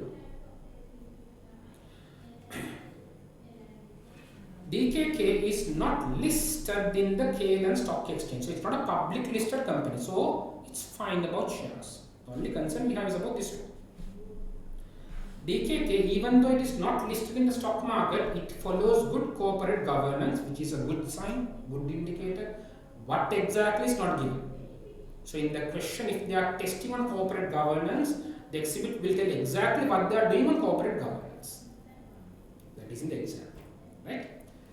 Next, non-listed, it's not listed in the stock market, so directors decided not to have audit committee, nomination committee, remuneration committee. So you are very familiar with the purposes of them, the advantage of having them. On one hand, we are not a listed company, we are having very limited amount of employees, and it's a family business. But still, not having these committees will have their own sets of disadvantage and risk. Okay, especially no audit committee means internal control is not focused on. Possibly, if you have an internal auditor, to a certain extent we can do that. Nomination committee, we have no idea how the executive directors NEDs are appointed. Remuneration committee, we don't know are they overpaid or underpaid. So these are risks that are there. An internal auditor reports to finance director. We have internal auditor, so there could be focus on internal controls. This is a possibility, yeah?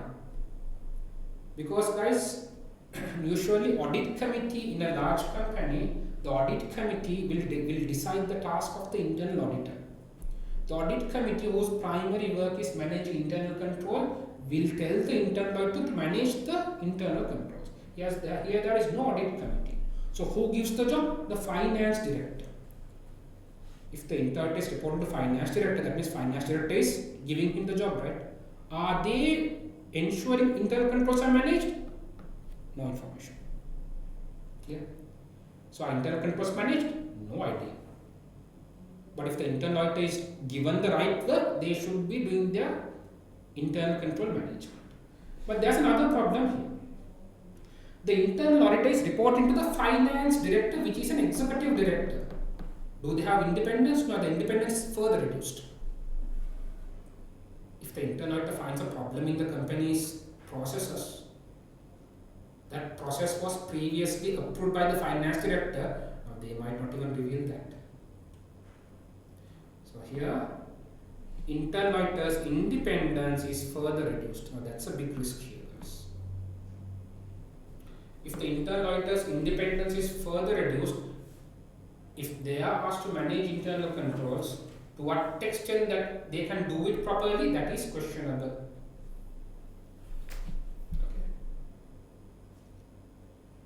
This is nothing with the law.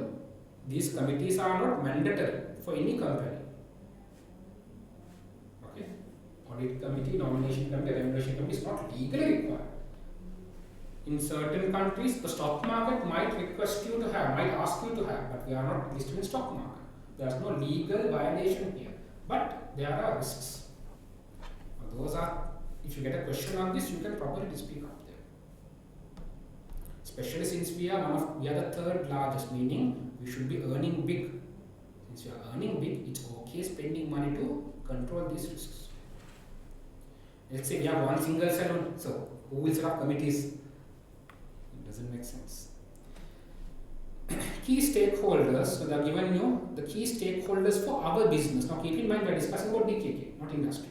Shareholders obviously, the board of directors yes, the employees, the staff yes.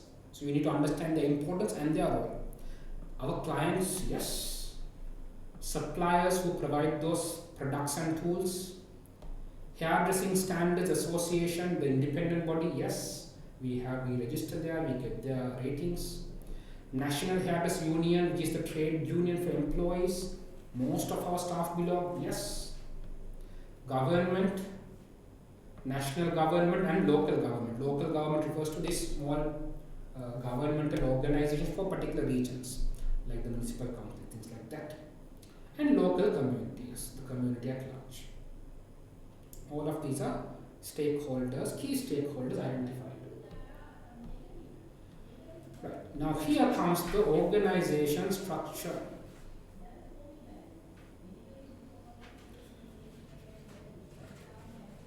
Now if you look at the organization structure, you can see we have executive directors on for human resource, marketing, operations, finance and creative director. Creative director could be on bringing innovations, could be. We'll have to look at the exact role. Now all of them report to CEO, it's fine. So all of them are executive roles. So we have two problems here. One is non-executive, we have only one person. So again guys, we have to be more practical here. Why does the company doesn't have audit committee? Because there's only one non-executive. If the company believes that non-executive director is not required, you'll have to say why do they believe that? They might think most of the shareholders are from one family. We have trust, internal trust. So they might think there is less need for supervisions. That is why they just have a chair for the sake of a non-executive. And this guy is also not independent. If you look at a standard company, it's a company, a public limited company, there are big problems here. Why? NED is less than ED, NED is not independent. And there are no committees. So based on corporate governance for a listed company, you can list out three problems. NED, 1 NED, 6 EDs. That's a problem. 1 and 6. Second, NED is not independent. He is the owner. Now these are problems for a listed company. Now, understanding their context, it's like a family business, right? Because most of the owners are the family. So do we need additional NEDs? We'll have to see for any problems at the moment. If there are problems at the moment, that means those problems came because we did not have proper supervision and monitoring. Again, it depends on the task given in the exam. They will say there's an internal control issue. Obviously guys, what is internal control? If you don't achieve your objective, that means there's an internal control issue. So if there's a problem in the company, a weakness in the company, that means there is no sound internal controls. Now, why are there no sound internal controls? Audit committee is not there. So there's no NEDs to form the audit committee. So it all comes to a story over there. If they have not mentioned any problem in the company, you can't just say I need audit committees, I need at least 5 NEDs. They'll ask why? What's the purpose? You pay salary. What do you get from them? If you don't have a problem. But just keep this in mind.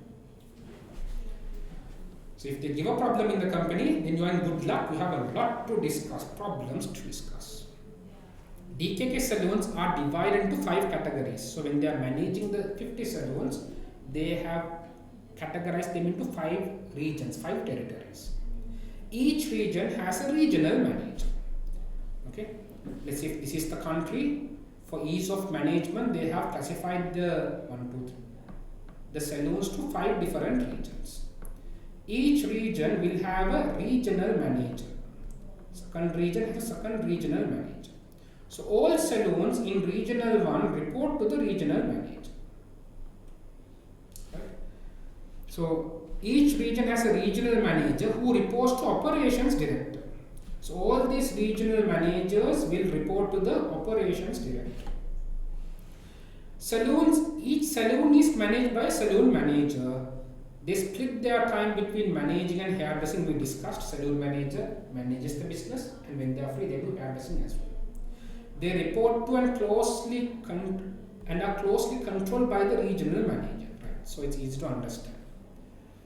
So operations director is there. He manages all the operations based on regions. So there are regional manager 1, regional manager 2, regional manager 3, regional manager 4, regional manager 5.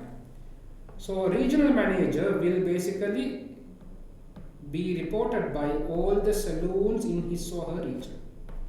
Regional manager 2 by all the saloons in his or her region, and so on. Saloons report to the regional manager report to the operations director. Okay. So this is the chain of command.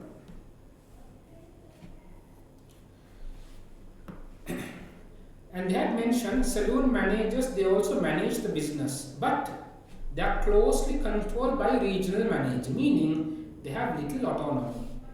Let's say you are a saloon manager, you are running a saloon here. What if you want to do anything new, you can't do it. You have to get the approval from the regional manager. There are good things and bad things. The bad thing is, even if there is a problem in the company which you need to sort out, you have to get the approval from the boss. If the regional manager disapproves, you can't do it. For example, you want to replace the machines, replace the tools used by the company. You want to replace the seats. Depending, sometimes you will have to take the permission. What is the good thing? The good thing is, since every saloon is handled by a regional manager, the company as an overall can ensure all 50 saloons have equal facilities. So whether you go to the Nikambo branch, whether you go to the Vegoda branch, whether you come to the Kolpiti branch, you see same services, same facilities, everything's replicated equally. Because why? The saloon manager is closely controlled by the regional manager. Next, the position of saloon manager is appointed by internal promotion where possible. Here you can see a reason. Earlier we discussed saloon managers have technical knowledge. They know hairdressing, but they lack business skills. One main reason is saloon manager is appointed internally. Who are the remaining internal people? Trainees, hairdressers, reception obviously you can't promote them. So it's trainees and hairdressers. Trainee becomes a hairdresser. Hairdresser after some point of time becomes a saloon manager. They will not have business skills. So the process of DKK where they appoint saloon manager by internal promotion, this is why managers lack business skills. Right. So we found the root cause. So if the examiner brings this out and he asks you, okay, what can we do to improve the business skill of a saloon manager? So we have two questions to ask. Should the saloon manager know hairdressing? That's the first question. Should the manager do part-time hairdressing? That's the first question. Because a saloon manager does part-time hairdressing, he only has part of the time to manage the saloon. So you look at operational functions. He doesn't have time to look at improvements. First question, should the saloon manager know hairdressing? Should the saloon manager have hairdressing experience? So if that is a no, then we can go for external recruitment where we look for people who have business expertise, not hairdressing expertise. That's one thing. Okay.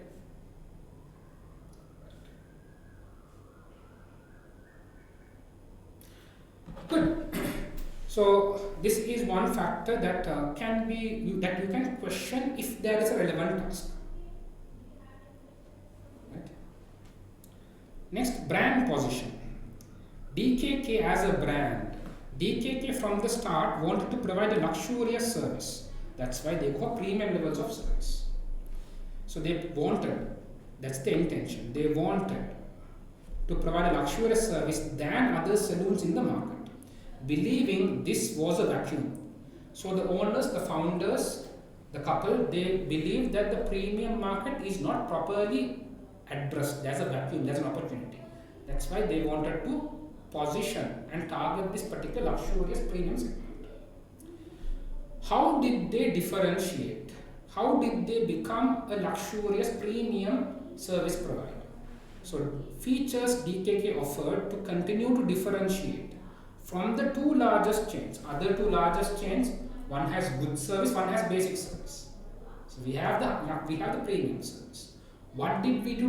What did we do to differentiate? These are the 5 points. First, our salons had premium facilities. It was luxurious. The seats, the equipment, all of them were premium. We were located in prime locations, in wealthy neighborhoods. Fantastic. So our prices are high, service quality is high. We located ourselves in places where people are rich. In wealthy neighborhoods of towns and cities across Kayland. Well, we are also spread across the country. And we have high quality personalized client service, personalized. So for each client we give individual attention. Expert hairdressers with excellent skills who are required by DKK to hold the full complement of HSA qualifications and meet high standards for CPD every 12 months. So hairdressers are also properly monitored. To be a hairdresser, you need to have all the qualifications offered by HSA. And even after getting the qualification, you have to get your 12-month CPD, meaning all the internal hairdressers, every year they attend CPDs, learn the newest trends. That's how they can ensure they provide better service. Exclusive product partnership with prestigious brands. There is exclusive product partnership. We do a retail aspect also, right? We sell the products. We sell retail products, retail tools. So we have exclusivity with certain prestigious brands. So when we have exclusivity, meaning no one else can sell that product in Kayland. Threat. An expanding regional chain and an increasing number of individual salons are successfully replicating some of DKK's features. What we have been providing to differentiate ourselves, some of these features are now also being given by one regional expanding chain and increasing number of individual salons. Okay. Yet, DKK is still the most well-known premium hairdressing brand in Kayland. The loyalty to the brand is strong, but guys, tell me, is this threat small or big? This one? Good. What about Nokia? Same story. Market leader when it comes to phone, it was Nokia. They ignored competition. They ignored others copying their options. They ignored others improving their options. Once we lose creativity, yes, now we are right at the top. But in the long term, if we ignore this, we might lose. Now, this is one reason why I am very happy with this particular director. Creative director. If this creative director is about bringing innovations, so when others are copying what we are providing now, we provide something better, something new. I actually don't know about this role, but the name says he is about creativity. So this director, we have a separate executive director on this. So if that director is doing a good job, then this threat is now reduced. First think about smartphones. Every company is starting to give what others are offering, right? You improve your camera, next year others improve the camera. So we have to also do something better, right? So if the creative director plays a crucial role to address this threat. Unless we can get a patent, but I don't know whether we can get patents for services. No idea. It depends on what we are providing. Right.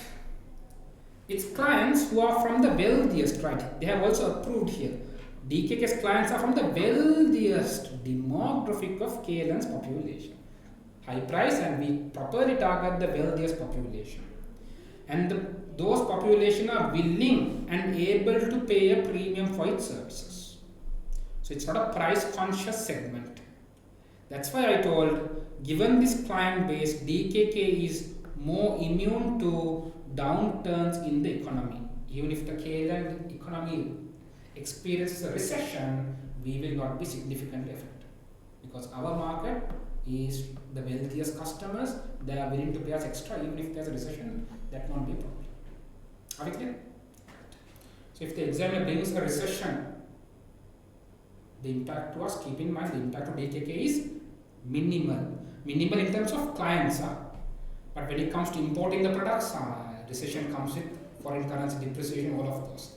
We won't go into that extent, but keep in mind, you can't say we have zero impact. There is impact. In terms of customers, the impact is very, very, very minimal. But our other costs of imports and wages, every other cost, that will have an impact. Can't. But relatively, compared to other companies who target the low-end market and the average market, we are in safer hands. Right. Services and products. Work time, DKK Saloon operate from 9 AM to 5 PM, 6 days, Monday to Saturday. So earlier generally we discussed in the industry they work 9 to 5, 5 days. We open 6 days. Large chains go for more days, more hours.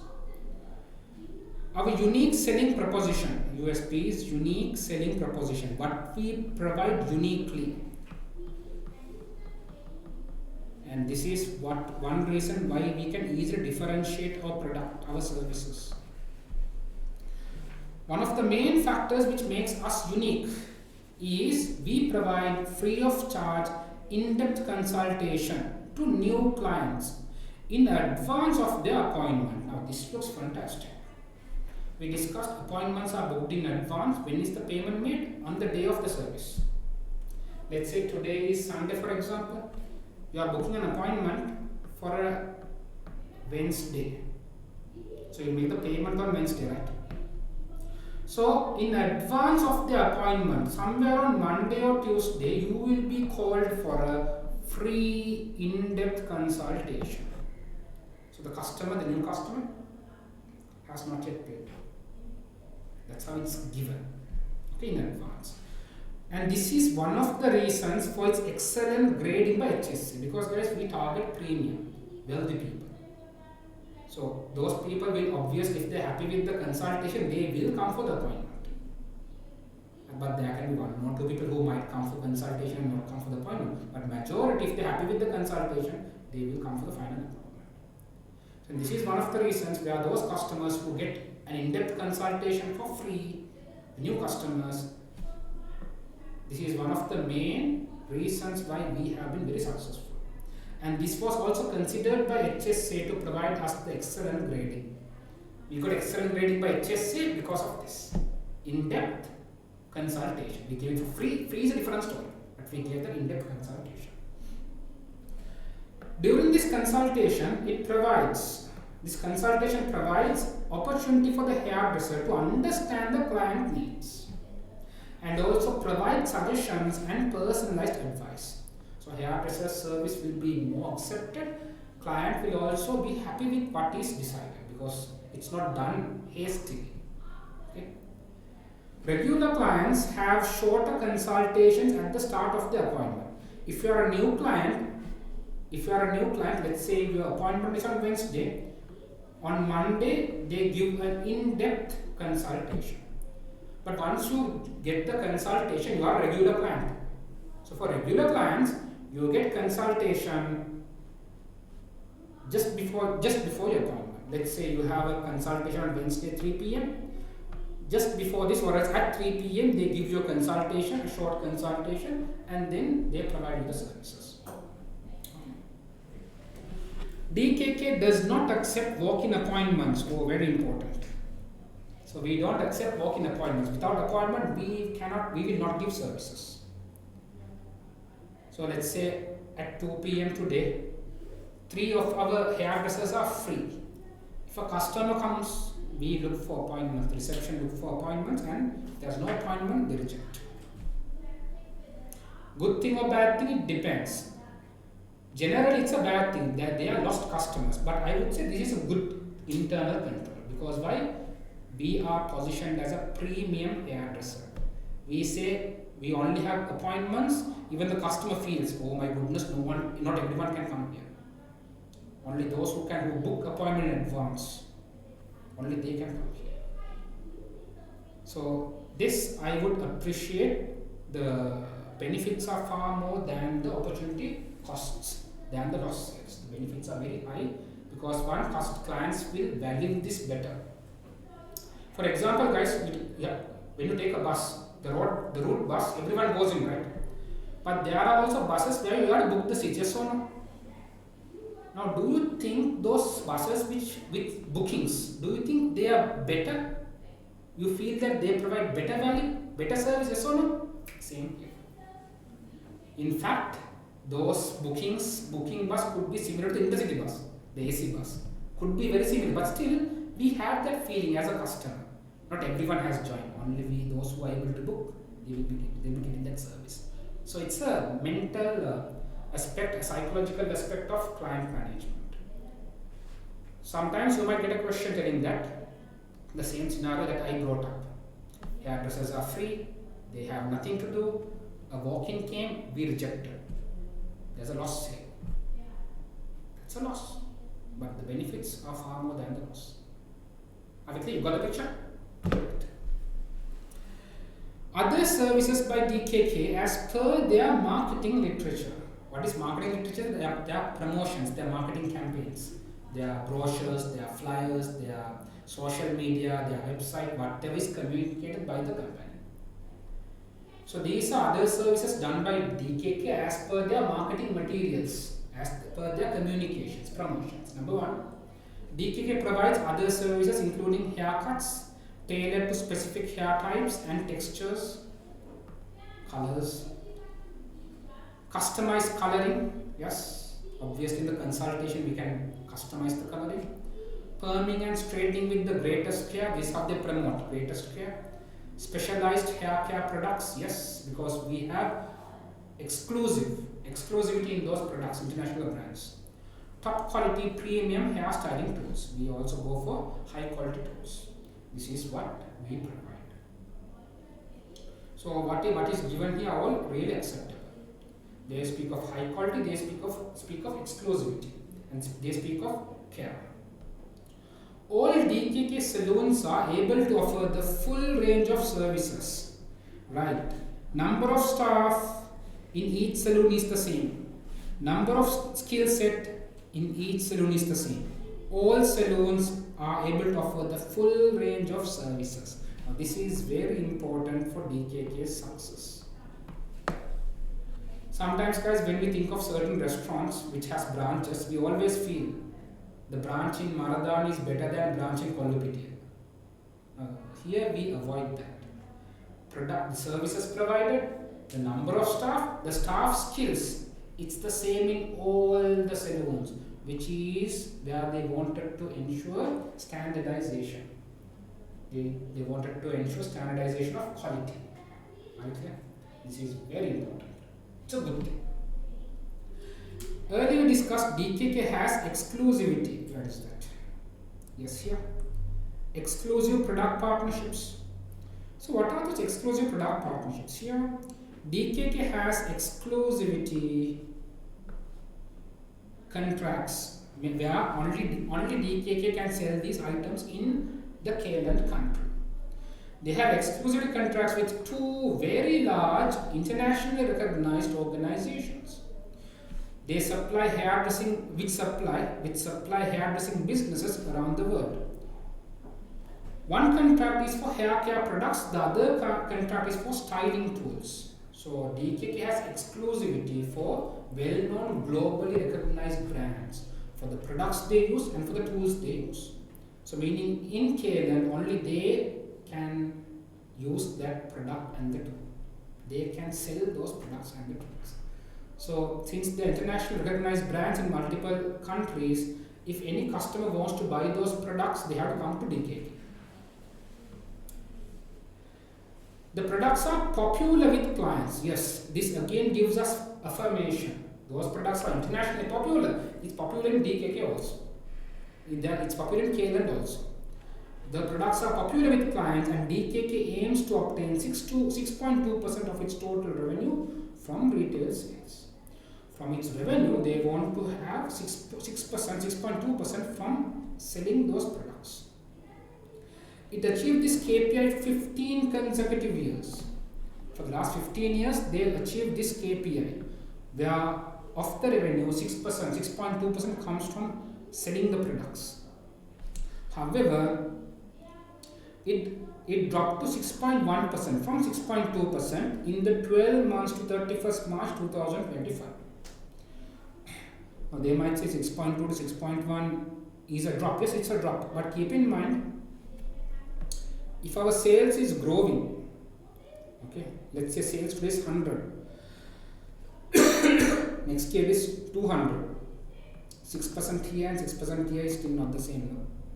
6% of 100 is 6, here it is 12. Even if you earn, let's say 4% here, it's still 8. But this revenue is stable. Revenue has grown. So It's better. wait.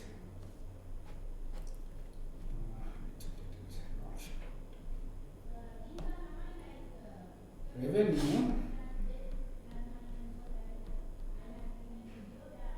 Total cost has been increased. See, revenue, yes, recently there has been slight stagnation, but still there is a growth. It's in millions. It can be, let's say, 0.1 million, 0.2 million growth, but still there is a small growth. Yes, the rate has reduced, but still it's positive. Reason for this, we don't know. If it is a macro environmental factor, then we can't do anything. But if it is a competitive factor, then there's a problem. But still, revenue is slightly grown. So 6.2% to 6.1%, still we don't know whether this has reduced the sale or it's maintained or grown. We have no idea there because numbers are unclear. Clear? Good. The business expects, now these factors where the facts are not clear, just keep that in mind. If you get additional information, then you can think about that. And it's 6.2 to 6.1, not wrong. If it is 5.5, then that's a big problem. The business expects its hairdressers to make hair care product recommendations to all the clients. But there is no commission for hairdressers on retail sales. Now this is a big problem. This is a big problem. Earlier we discussed the industry practice is, let me find that place. Earlier we discussed the industry practice is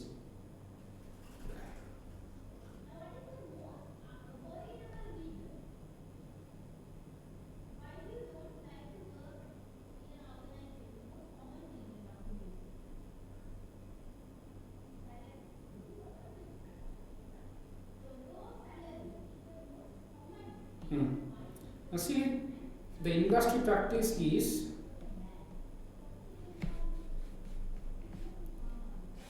look at the last point. Those products sold in saloons are also used on clients in the saloon, and saloons use a variety of techniques to increase retail sales, including in-store and saloon window displays, commission to hairdressers who recommend the product to clients. So the industry practice in most of the other large businesses, the hairdresser who recommended the product will get a commission if the client purchases those products. But in our company, hairdresser does not get a commission. Obviously, as an employee, they ask you to recommend and they give you nothing, where others get something. Now, this could lead to employee dissatisfaction. This could be a reason for if DKK is losing its hairdressers, if there is labor turnover, this could be a reason. Possibility, a very logical, reasonable possibility.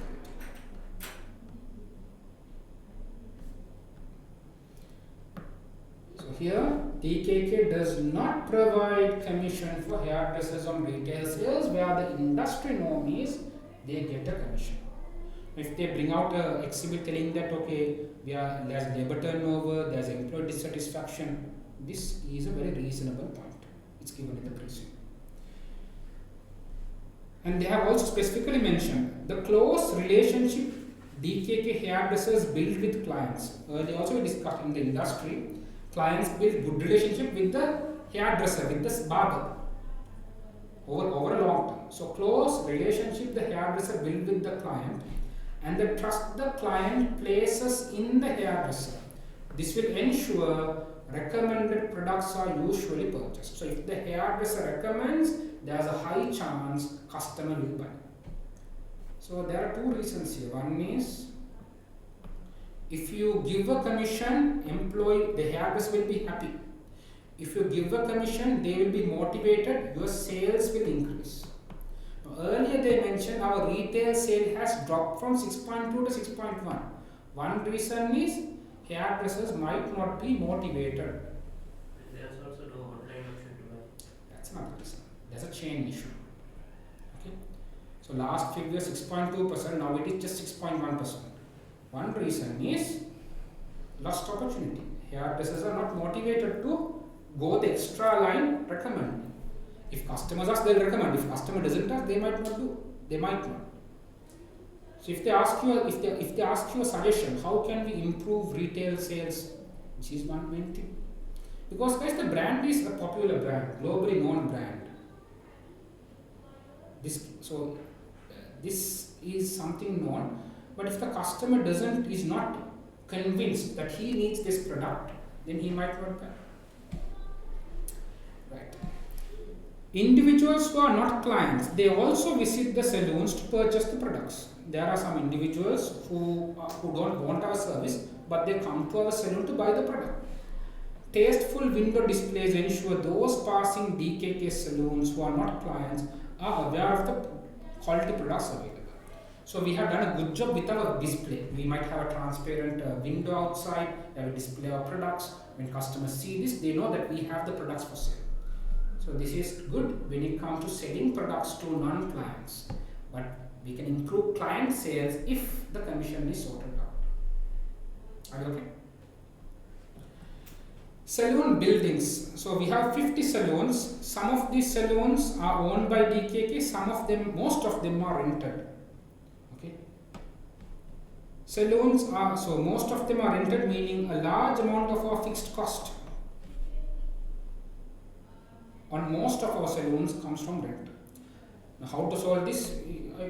Now this is based on what information is given. If we have the money to buy property, that is something we can consider. If there is property to buy, then that is something we have to consider. Sometimes we are in debt, we don't have money. How can we buy? Sometimes we have money, but the good locations are all owned by someone who is not willing to sell. So these are bottlenecks. But again, if they ask you financially, if you are capable, having an owned place might reduce costs in the long run. Salons are a key component in the overall premium service. Yes, the salon building, the salon features, facilities. That is one of the key features for a premium service. The size of the salon, the layout, the internal decoration, the fixtures and fittings of each salon is similar. Now DKK has done a very good job when it comes to managing salons. All salons, we have same number of employees, same amount of skills, all services are there. And all salons have the same size, layout, decoration, fixture fittings, even the size.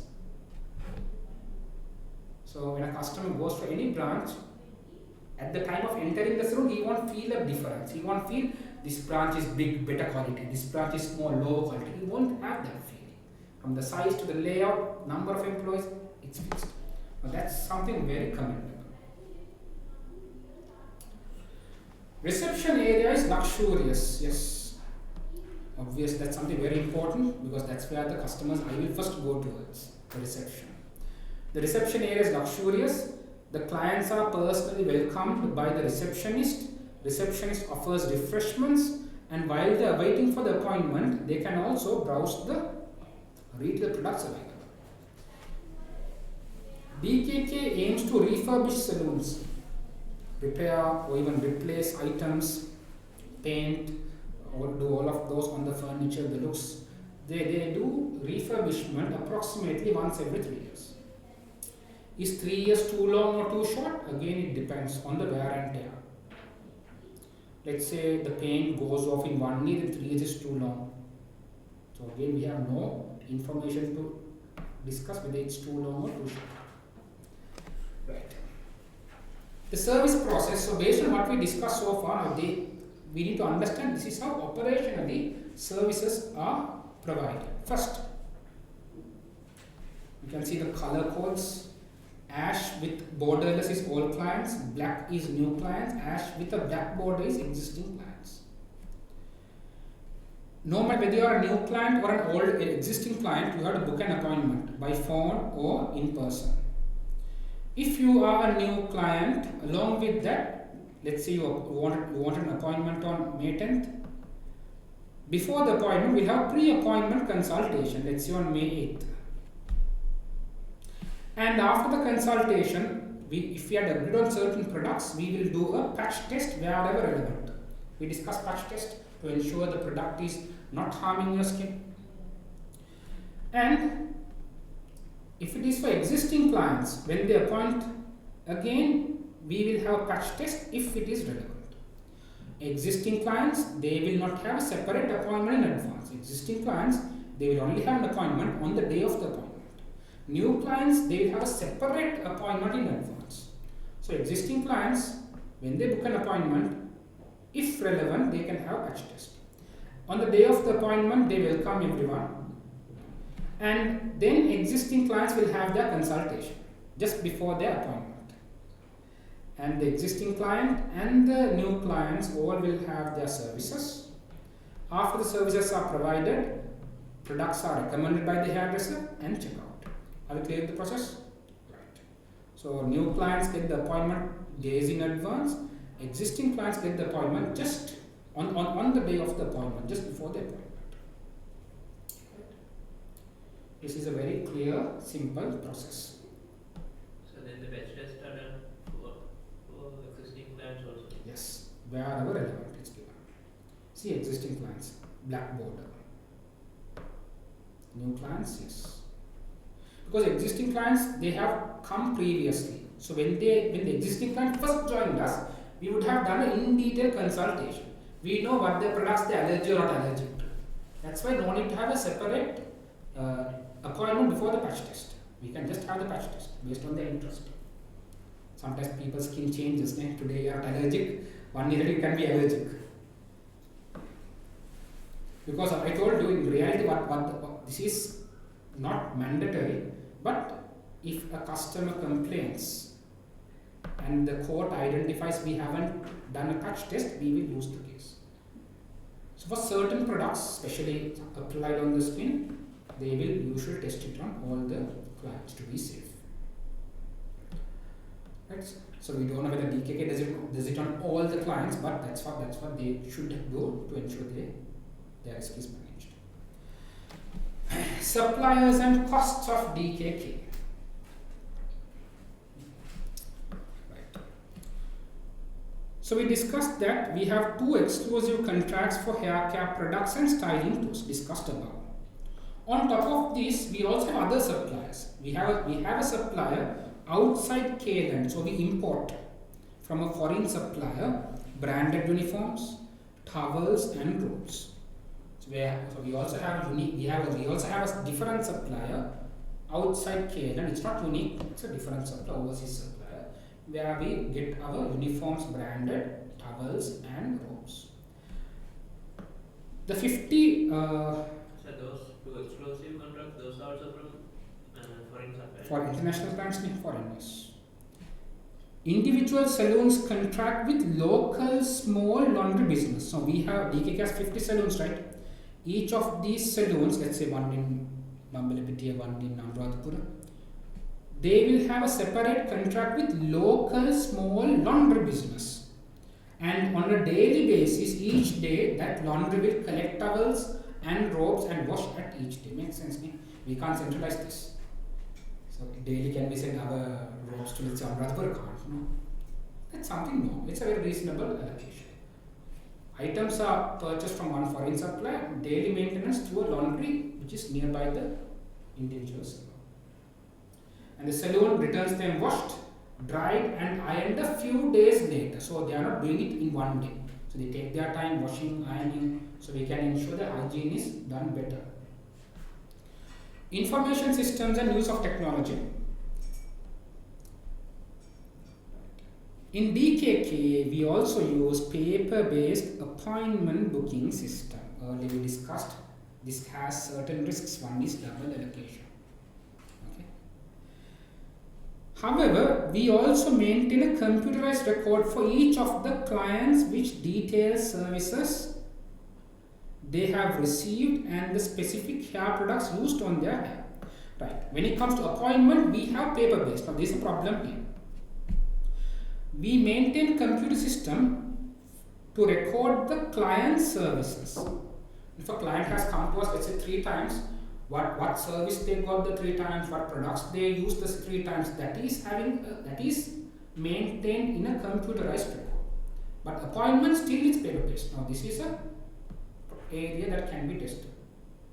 If they ask you how to improve the efficiency, you can directly address that. Second point is a good point.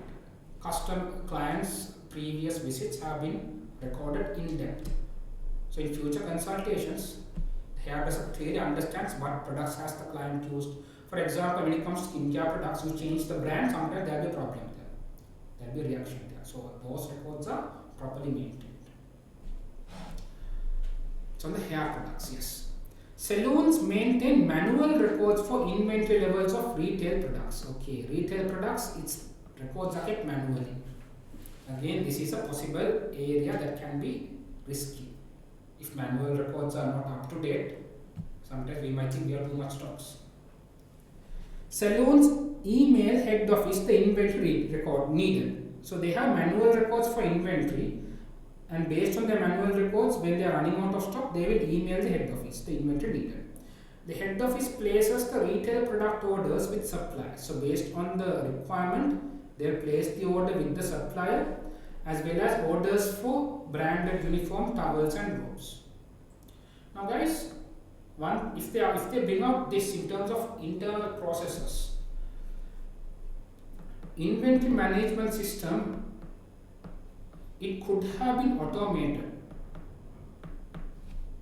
It will give certain benefits. Number one, we have 50 salons. The head office doesn't know the inventory because why? Each salon's inventory is manual. If it is manual, head office can't check. They'll have to give a call or drop an email and get the update. Okay? So head office, head office doesn't know inventory levels up to date if there is no IT systems, no inventory management systems. Okay? So if we have an inventory management system, head office can know any time how much inventory is there. If we have an inventory management system, head office can themselves purchase without asking the salon what stocks do you want. So these inefficiencies we can completely reduce, guys. What happens now is head office doesn't take a single action until the salon, individual salon, contacts and tells. And this will also reduce the risk of fraud. How risk of fraud? Head office trusts the email they get from the individual salon because all records are manual. So if the individual salon sends an email telling that we have only 10 stocks, the head office trusts them. There is opportunity for theft, opportunity for exploitation. But if all systems are computerized, data is in the system, it's easy for investigate and audit fraud as well in case. So risk, it is a preventive measure. So having an inventory management system, will give these 3 benefits. First, head office will know the inventory levels, and sometimes when let's say the salon in Nugegoda, inventories are less, but in salon in Maharagama has excess inventories. We can facilitate inter-salon transactions. Head office. Next, head office can themselves purchase without inquiring each salon how much stock do you have, do you need this, no need to do that. When it comes to products, They will have their own purchase levels, right? So they can quickly make arrangements in advance. Third, it will prevent any possible fraud. No, because everything is automated. If you have an inventory management system, you can connect sales to that. You make a sale, it's automatically the goods are reduced from inventory. So if there is a less inventory, you have to tell why did this happen? Goods damaged, goods stolen. So it's very difficult to do fraud because you can easily get caught. So if they ask for this, you can keep this in mind. Okay. DKK website. The website contains information about the company. Ethos refers to their values, their mission, their vision, what services are offered, and where the location, the distribution of the 50 salons. However, the website cannot book appointments and the website cannot be used to purchase retail products online. Now this can be, as Rizkan stated earlier, this is an area you could think about. If we can facilitate appointments through websites, now at the moment we can't do this because we have paper-based booking. So you can't do it on the website. So if you want to implement this, there are many benefits. First one, we can reduce the risk of double bookings.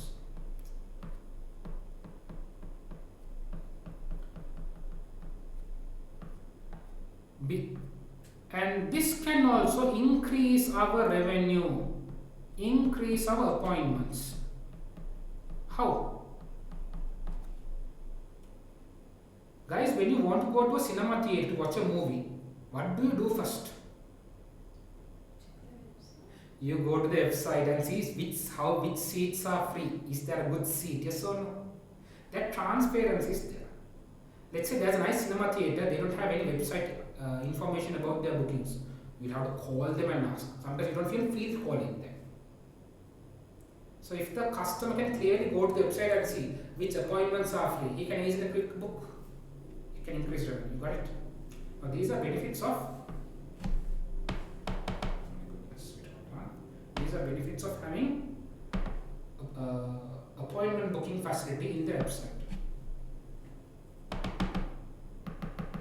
This is not working.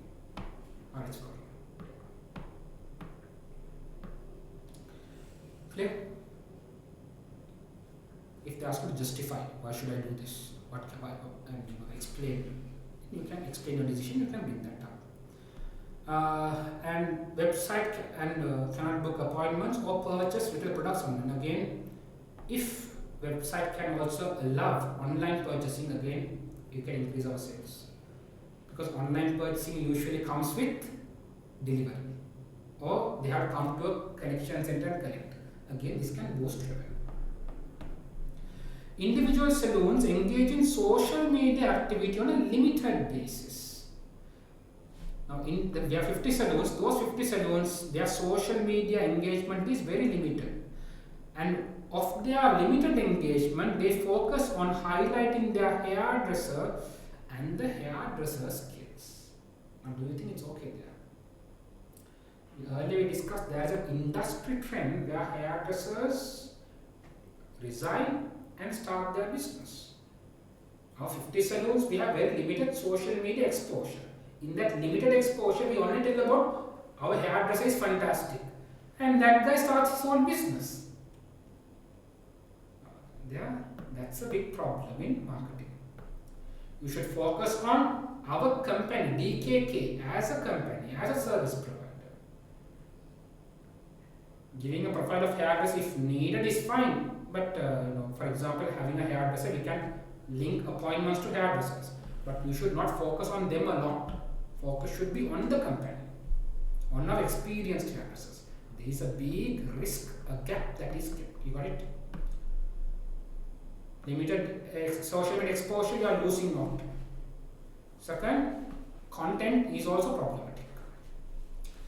Next, DKK, when it comes to risks, DKK maintains a risk register. Very good approach. You know what a risk register is? DKK has maintained a separate risk register. The key risks on the risk register are currently, so these are the risks that have been identified so far.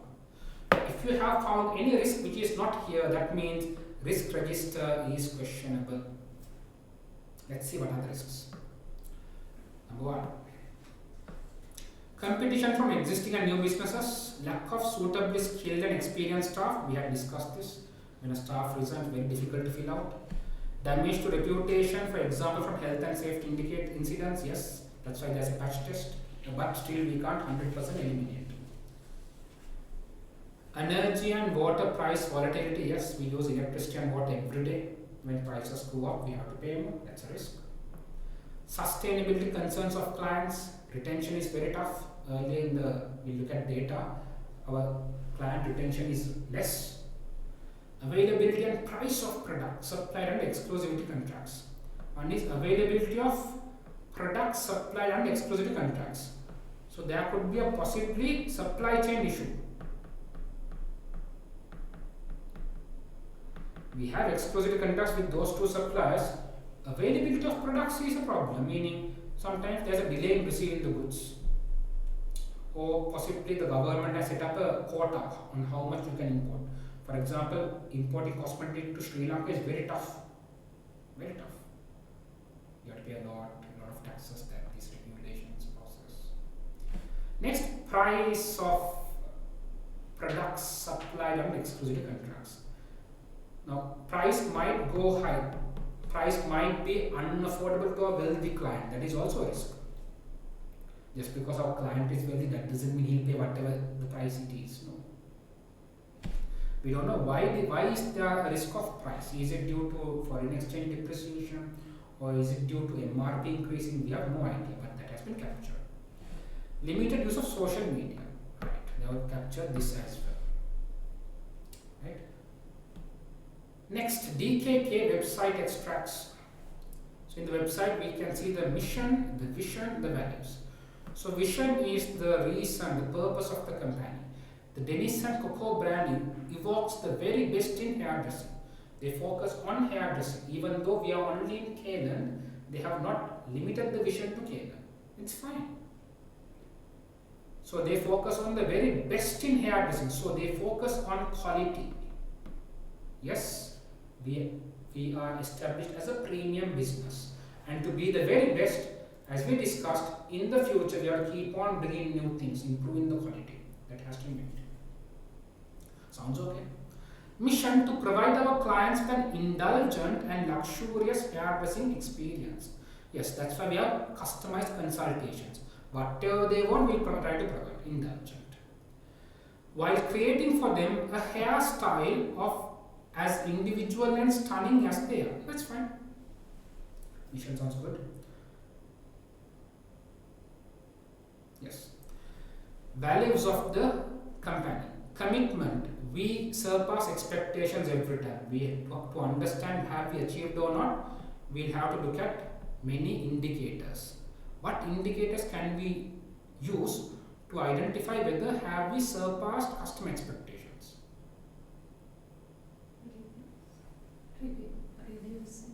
Reviews, yes. So one is we can check their reviews, but our social media engagement is very, very low. Website, I don't think there's a place to rate, but this is there. These are possibility. On top of this, we can look at customer satisfaction. Retention, very good. Retention levels, very important. If customer is satisfied, they will come back. So customer satisfaction can be measured through retention. Okay. And any customer grievances, if there are complaints, we can do her there. But in terms of data, retention rates can be directly used. Reviews, we do not know, lack of information. Do we have a place to review? At least they can't comment, but they can go to social media and click ratings, right? Just like people do. Uber with me, there are ratings. At least that rating can be used if there is. So this information, if it's there, we can use. If it's not there, you can't comment. But retention levels, yes, we can use that. So have we, now what are values, guys? Values are what the company really works on. So if you have not achieved this, that means the company decisions are not right. Your strategies are not right. Next is about integrity. We are honest and transparent with our clients and with each other. Okay.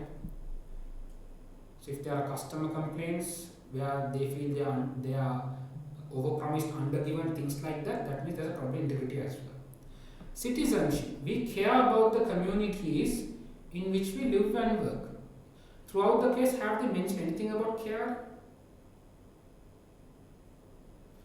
If we see information about reduced environmental impact, if there's information about CSR, if there's information about the company providing training for unemployed people, There are discounts to kids. that's a marketing thing. Off peak, no, off peak. If there's no one come, we give discount. If it is peak, if it is fixed, all the people there is 50% off. Anytime, anywhere, then that is fine.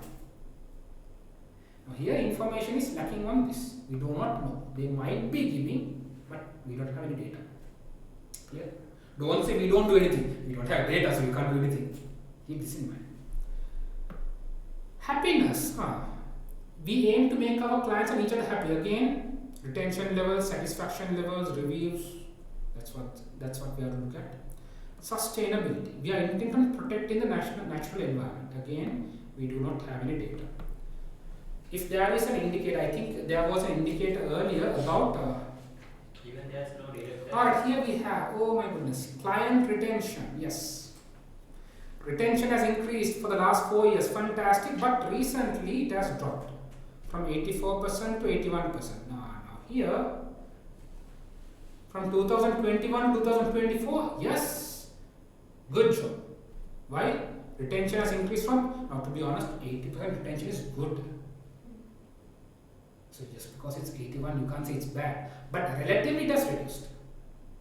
To be honest, guys, having more than 50% itself is a good retention. Yeah, but the last 4 years commitment has been, it's recently dropped to 81%. Yeah, 84 to 81. So you can say relatively, yeah, don't say it's bad. What would happen if our company has a 60% retention? You can't say we are bad, but you can say it has reduced recently. You need to understand what happened. But 80% is actually good. Okay, but you have to comment on this. Why has this growth declined? That means some customers have stopped coming to us the second time. Staff satisfaction rate, revenue margins. Okay. Do we have any indicators about environmental impact? No data here. So client retention. Now this surpass expectations. Being honest and transparent with our clients, you can question them by looking at the retention data. Okay. Happiness. You can say retention is high, but it has relatively reduced from the previous year. So, we aim to make our clients and each other means employees also included. Employees also. Employee retention is also. Yes. So when it comes to each other, it's employee retention also. Employee retention has a big hit. Staff, they have only staff satisfaction. Again, staff satisfaction has dropped. 85%, 84% was the range. That 1% was the range. It has dropped to 83%. Again, 83% is a big number usually, but we can't say whether it's big or small without comparing with the competitors or industry. The overall economy is, no, it's not about satisfaction. Okay, what we can say is comparative to the previous year, it has dropped. You have to investigate reason, find the reason. You are a consultant. Yes, looking at data, you can come to a finding. But to get to conclusion, you need to understand why did this happen. Okay. For example, let's say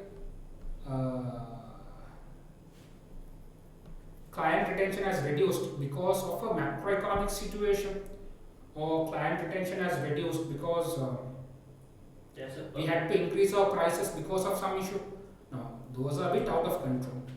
There's popularity in visiting to the client place for luxury customers. New trends, those new trends. Visiting customers, luxury customers, again, that's a new market. Should you do it? Depends on the company. The premium customers are more likely towards that and then the retention. But should we do that? It's a very good point he brought. No, that's the reason for client retention. Have they mentioned? No. Possibility. Possibility. If they are given that data, then you have to use. Don't bring it out if they are not mentioned. You bring the information outside the case, you will fail the exams. I am threatening you. Yes. Okay, let's move on. So these, if they ask you to question a company's decisions, compare whether the company's actions are in line with its values or not. If their decisions have not achieved the values, that means they are not focusing on the company's priority. For example, value is innovation. If we had reduced the budget for research and development, we are not achieving the value. Similar here, it's all about focusing on the customer, focusing on the employee, keeping everyone happy. Okay. And again, happiness, you can again bring that up again. I told you about commissions for hairdressers on sales. These are all things that we have to consider. If you have any question, Right, finally, based on the data here, the charts here, I obtained a quick summary here. In terms of revenue from 2001 to 2025, the revenue has been growing. However, we wanted to have 6.2% of the revenue, we wanted 6.2% from retail sales. But recently it has dropped to 6.1%. We discussed this. In terms of cost, again, obviously when revenue is growing, your cost also grows. Because we discussed from the revenue, 50% of the revenue is paid as hairdresser's labor fee. Cost is growing, that's fine, but operating profit margin is at a rise. From 2021 to 2024, the operating profit margin has increased. Very good job. But recently it has decreased 13.5%. So if you look at the revenue is fine. Operating profit margin, your PBIT margin as a percentage of sales. 2021, 2024 it is at a rise. But 2025 it has dropped a lot. So when our revenue is not dropped, the reason for operating profit to reduce is the operating expenses have increased or your cost of sale has increased. We do not know the reason. For example, our rental expenses increased, operating expense increased. Hairdresser's salary increased. Equipment depreciated more, things like that. We have no idea about the information. But based on the data given, our revenue is not decline, but it is almost having a smaller growth.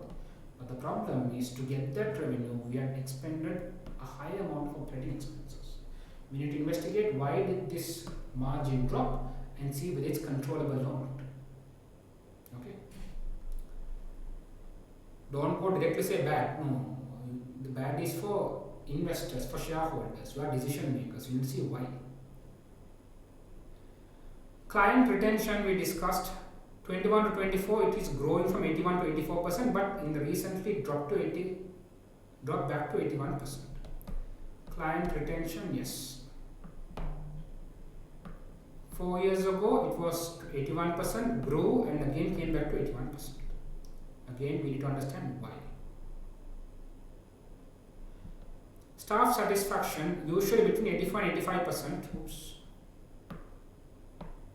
but dropped slightly in 2005 to 83%. Right, so this is your pre-scene. So stage 1, where we went through the whole case step by step. Right, so now when you are in a very senior position, you are given all of this exposure in advance. In the last 5 years, you have been working as a consultant. You have personally experienced all of this. The good, the bad, the opportunities, the weaknesses, the risks, the problems which are not addressed, you have experienced. In the exam, they will be giving you an up-to-date exhibit, give you a relevant task. Keep this in mind, and if you have anything to quote, quote. If you have nothing to quote, ignore and answer. Good. So our next stage in the pre-scene is where we do a SWOT based on the pre-scene. Nothing extra, we just quote from the pre-scene whatever we have learned. We are extracting the internal strength and weakness, external opportunities and threats. Shall we? Right. So again, when I do a SWOT, I usually have 3 columns. One is the data, second, whether it's a strength, weakness, opportunity or threat. Third, which is something important, is the rating. For example, you have a strength, but it's a weak strength. And you have another strength, which is a strong strength. There are differences. We have an opportunity, big opportunity versus small opportunity, there are differences. But this rating is up to you to make. Okay? Right. So let's take a look at the SWOT. Let's start with the strengths. See, are these strengths realized by you or not? Number 1, strong premium brand positioning, and it is the most well-known premium hairdressing brand in Kayland. We discussed this. We are the 3rd largest, and we are the most well-known premium brand. It's a strength, and it's a big strength. All salons rated excellent by the HSA. So we got that rating, strength and a high. It's a big strength. Because we discussed the other 2 largest competitors, they were not rated excellent. They had good and very good. Loyal, wealthy customer base. They are willing to pay premium prices, a high strength. More resilient to economic downturns compared to competitors. They are compared to competitors. It's a medium strength. Okay. I don't put it high because certain hairdressing services everyone needs. For example, you need a haircut. Those who can't cut their hair at home, they actually go to a salon. You can't avoid that. Okay. I put it as medium. Sometimes you can put it as low as well, but I put it as medium. Luxurious salons in prime wealthy neighborhoods. This is about our location. We discussed one of the reasons why we were able to differentiate strong is we were located in wealthy neighborhoods. High strength. Highly skilled hairdressers with mandatory HSA qualification and annual CPTs. That's a high strength. So we can ensure our hairdressers are always up to date. They are always having better skills than others. Alright, our next strength is we have strong client relationships and personalized consultations for free. That's also a very high strength. Exclusive supply contracts for hair care products and styling tools, and these products are well-known international brands. Very high strength. Ability to sell exclusive retail products unavailable elsewhere in Kayland. That's what exclusivity means. High strength. Strong retail sales contribution maintained for many years.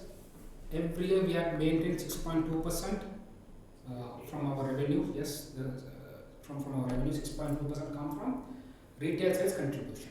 So when our revenue grew, proportionally the retail sales also grew. As you can see here, when our revenue grew, so proportionally 6.2% was maintained. Proportionally retail percentage was also maintained at about 6.2%. Right, so that's also that's a medium strength, I would say. Consistent salon layout, deco, premium facilities, fantastic. The service experience in all the branches are the same. It's a good strength, important strength, but I'll put it as medium. Strong governance culture despite being non-listed. I told you, even though we don't have committees, they had mentioned, yes, we have strong governance culture. Since I don't know how did they govern, I put it as medium. So did they mention a strong governance? Let's see.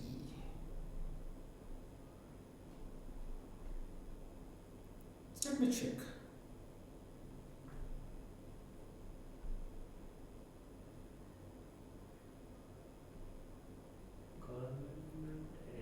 Yeah, governance arrangements are consistent with good corporate governance. It's consistent.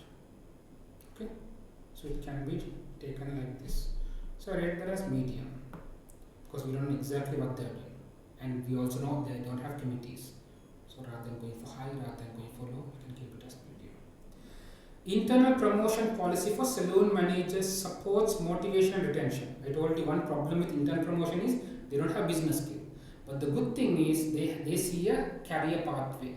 A hairdresser knows he can become a salon manager. It will help retention and motivation. A medium strength.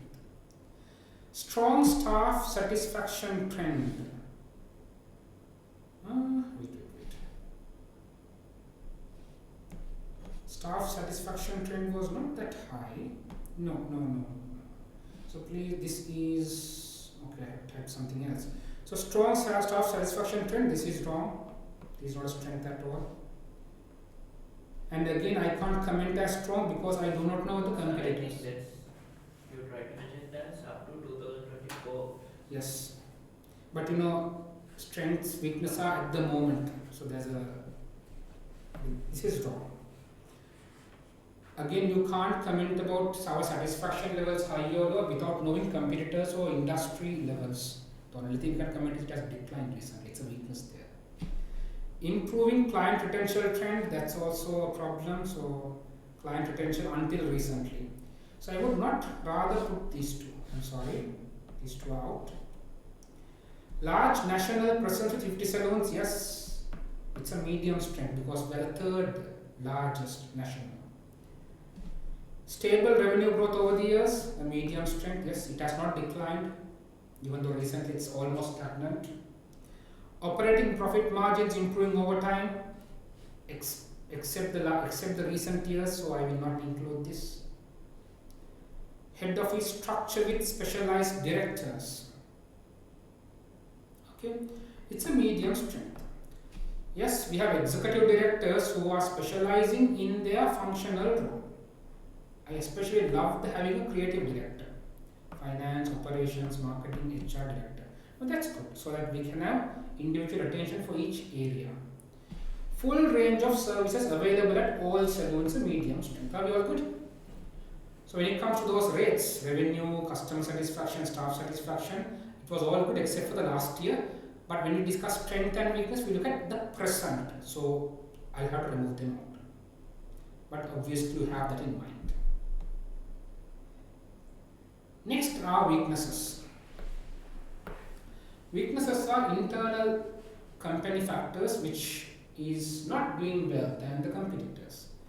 Paper-based bookkeeping system, there is a risk of double booking and inefficiency, a high risk. No online booking functionality, a high risk. No online return sales functionality, sorry, high weakness, a high weakness. Limited social media engagement despite industry trend, high weakness.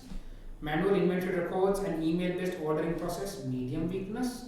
If you want, you can elaborate on possible risk that comes from this. No walk-in appointments accepted, potential limiting revenue opportunities, medium weakness. But again, during our discussion, I am happy with this.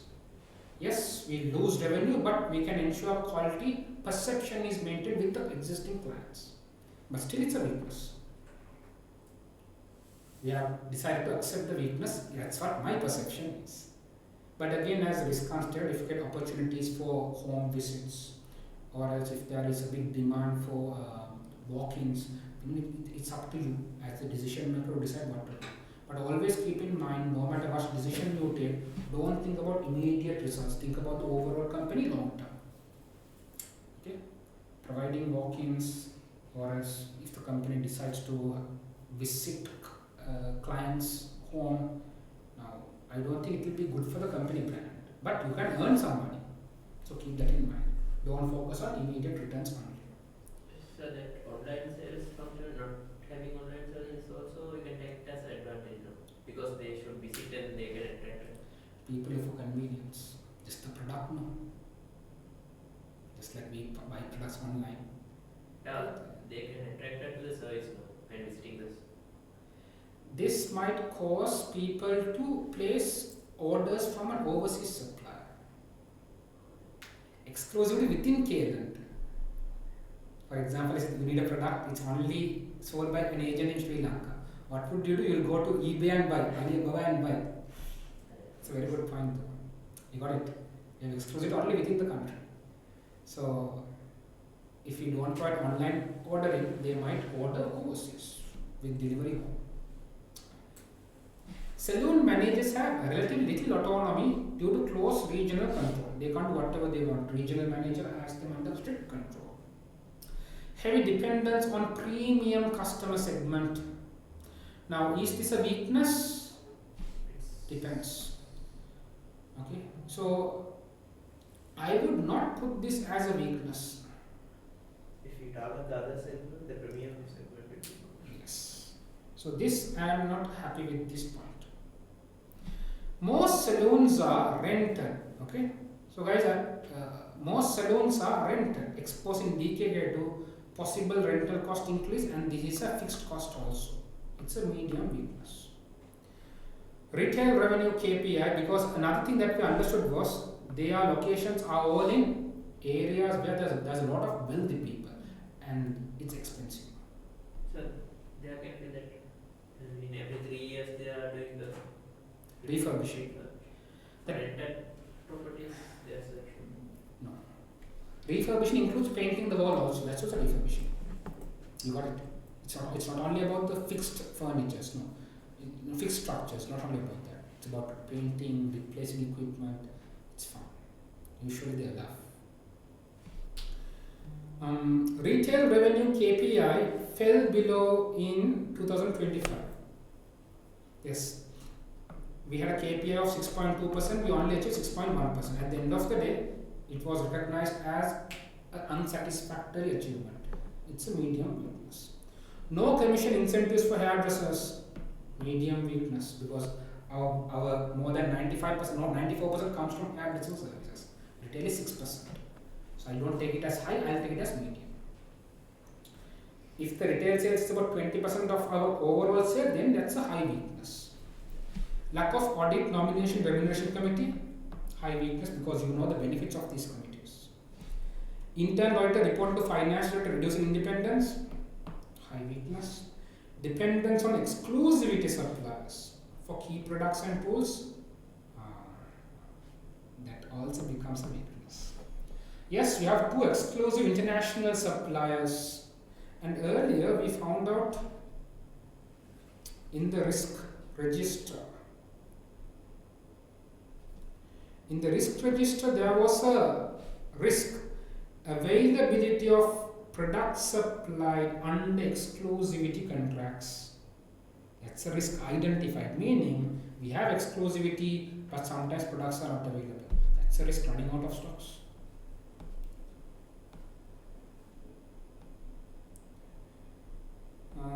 So we are highly dependent on that exclusive supply. We only sell that brand. That's a high weakness. They have not mentioned that we are also selling other brands. No, they sold two exclusive international suppliers, one for products, one for tools, and another supplier for robes and stuff. For products, we don't have another supplier. We haven't diversified the risk. Should we diversify? It's another call you have to make. Okay. Usually when it comes to companies, they resell only one brand in one category. They can't what do you call it, promote 2 brands which are competitors. So however, at the end of this is a weakness. How to manage the weakness, we have to decide. Okay. Either diversify, but if you are diversifying, you have to go with an equally strong brand which is also equally popular. But if you do that, will the current supplier be happy? That's a problem. We might lose exclusivity. The easiest thing is make sure supply chain is very strong. Because one thing that I believe this risk happened is, one reason I believe is, we don't have inventory management systems. It's all paper based, email based. Why don't we have goods in the warehouse? Could be because we started ordering late. Could be, I don't know. If it is because we started ordering late due to the delay in emails, then that's our problem. If it is supply not sending on time, then it's a supplier's problem. Again, we lack information. If the examiner brings this up, he will give you an exhibit giving detailed information. Don't worry. Salons open only until 5 o'clock. Now, to be honest, guys, working crowd, we are losing, right? We are losing revenue and limiting appointment capacity. I haven't mentioned losing revenue because the industry norm is this time, 9 to 5, industry norm. So we can believe most salons are closed at 5 o'clock. Don't think about Sri Lanka. Sri Lanka is not in the case. Sri Lanka salons closed till 9 or 10 p.m. Yes. Can be they close early, no? Can be a bit early. Yeah. Yes. By 8 they close, 8, 9. And the whole town is closed No, by. it's still Even after 7 there's no bus.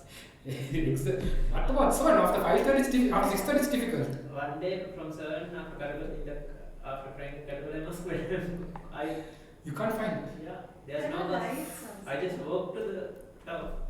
Only 2 or 3 shops are open. Right. So keep in mind, do not bring your perception here. Yeah. Who knows, in this country of Kayland, everyone closes at 5 o'clock.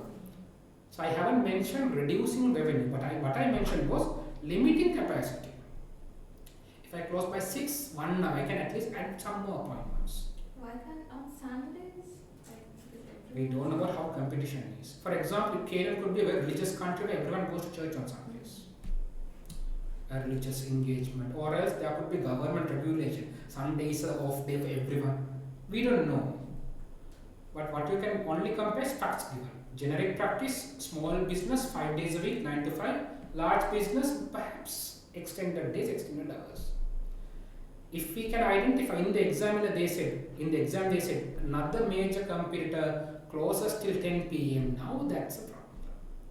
So otherwise we can't bring that into You can't highlight a lot. we just mention it as a point. Just like you said, in Candy, shops are closed by 8. If shops are closed by 8, if you recommend a shop to close by midnight, is it right or not? Very difficult. In Colombo, my goodness, they don't even close it. So you close by midnight, you are the only service provider. Good. But if there are no customers, that's why always focus on facts. If they say another competitor is closing at 10 o'clock, 10 p.m. and he has good customers, now that causes a weakness. We are not available after work hours. So here I mentioned we are closing by 5. It's limiting the appointment capacity. Should I extend the time? We have to further understand. So if you don't have extra information in the exam, you can tell. We can consider extending the closing time upon analyzing the market. If there is good demand from working crowd, if there is good demand for evening hairdressing services, we can consider extending the closing time. It's an if, because we don't have data. And it should be very reasonable. Working time is reasonable. Sustainability value stated, but operational evidence limited. Yes, we said that we are trying to be sustainable, but we don't have evidence at all. What do we do for sustainability? Are we growing trees? Are we going to use eco-friendly products? No idea. So we can include that managers are not their skills. Yes. Store managers, they lack business skills. I would put it as a medium weakness. Why not strong, high weakness? They have technical skills. No, high weakness, why do I don't put this? Store managers have limited autonomy. They are controlled by the regional manager. Because even if they have the business skill, they can't do whatever they want without the regional manager's approval. If they have autonomy, that means they have a lot of independence to do whatever they want. In such situation, having lack of business skill is high. So for now, I put it as medium. Even the internal promotions are only after the store managers. Yes. Obviously, above store manager, we only have 5 regional managers throughout the country. So it's very difficult to climb there. Clear? Right. Next opportunity is growing consumer interest in appearance and wellness.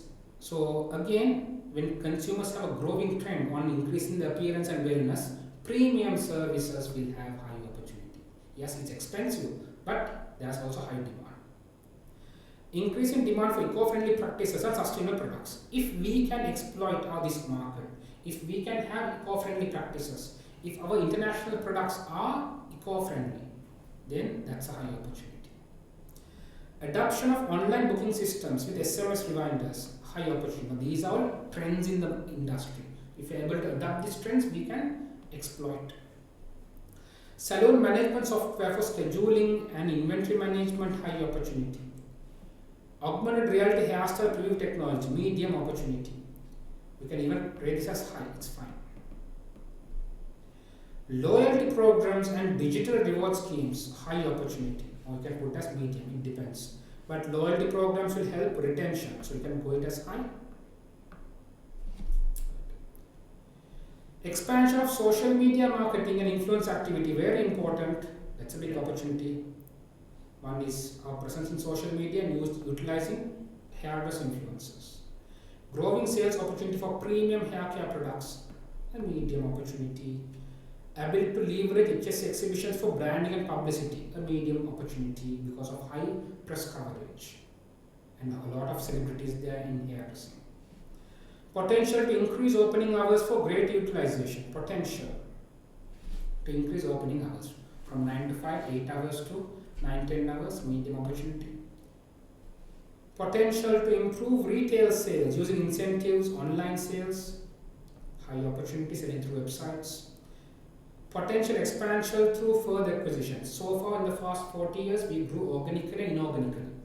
Even though we have 50 salons, there is potential for further opening more branches. They haven't mentioned about this. They haven't mentioned, but you can come to logical conclusion. No, how they grow organically or not? Both. They have mentioned that DKK grew both organically and inorganically. Most it was that. So what comes on the organic and inorganic? Growth, organic growth is where we ourselves grew from scratch. We opened a new branch from scratch. Inorganic means someone else's business you acquire or merge. So then franchising those are? They are inorganic. No, it's not owned by us. And someone is running our business. Okay? So DKK so far grew organically and through acquisitions. So there is potential for further expansion. From 50 we can further grow 1 outlets.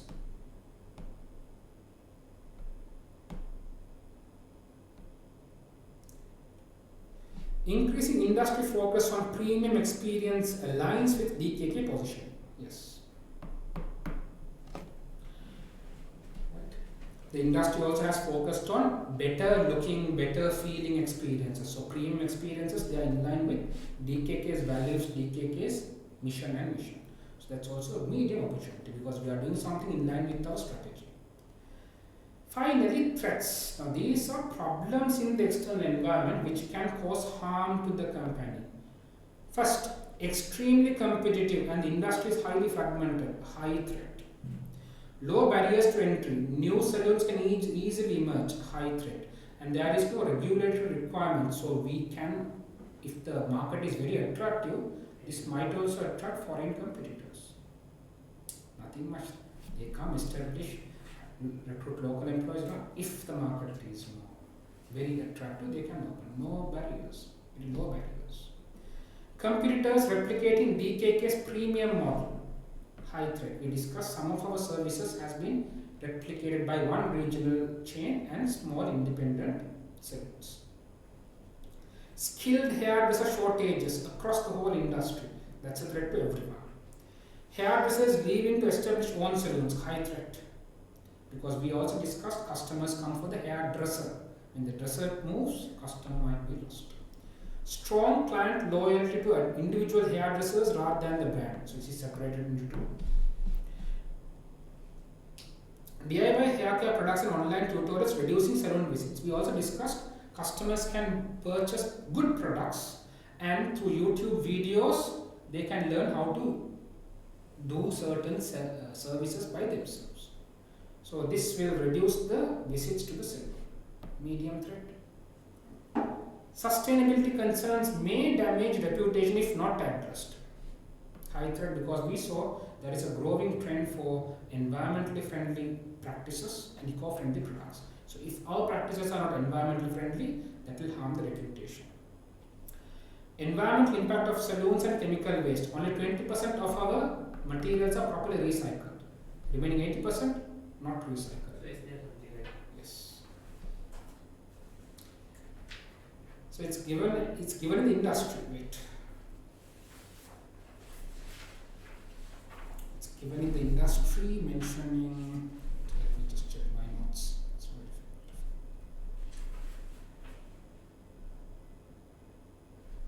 Found it?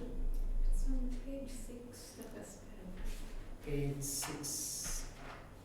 First paragraph. Yes. Next. Next one. Yes. second line? Yes.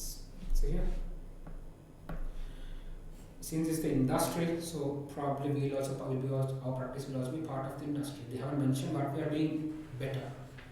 So it's a reasonable threat.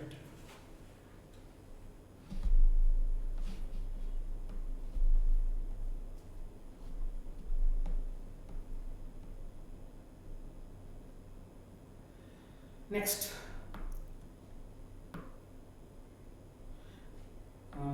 rising energy and water costs, that was mentioned, high threat.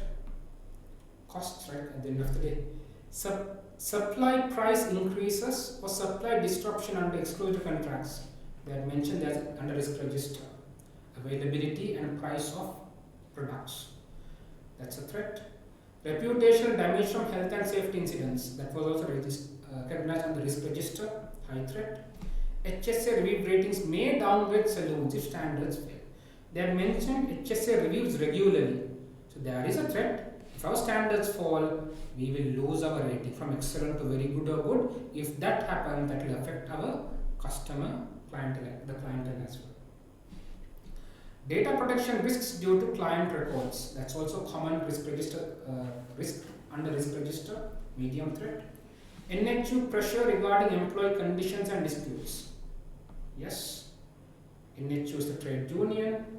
We have discussed there is a possible staff dissatisfaction, and that could be traced by the trade union. Economic volatility affecting discretionary consumer spending. Very medium threat. So to be honest, I would say this as low threat. Because when it comes to economic volatility, our market segment, our customer segment, they have relatively lesser impact on us because they are wealthy, they can afford. I would rate this as low threat. Increased use of technology by competitors may reduce DKK competitiveness, a very high threat. For example, as we said, online bookings, online product purchases. If competitors adopt them, increasing customer convenience, that will also affect our sales. Now that's about SWOT, that's stage number 2.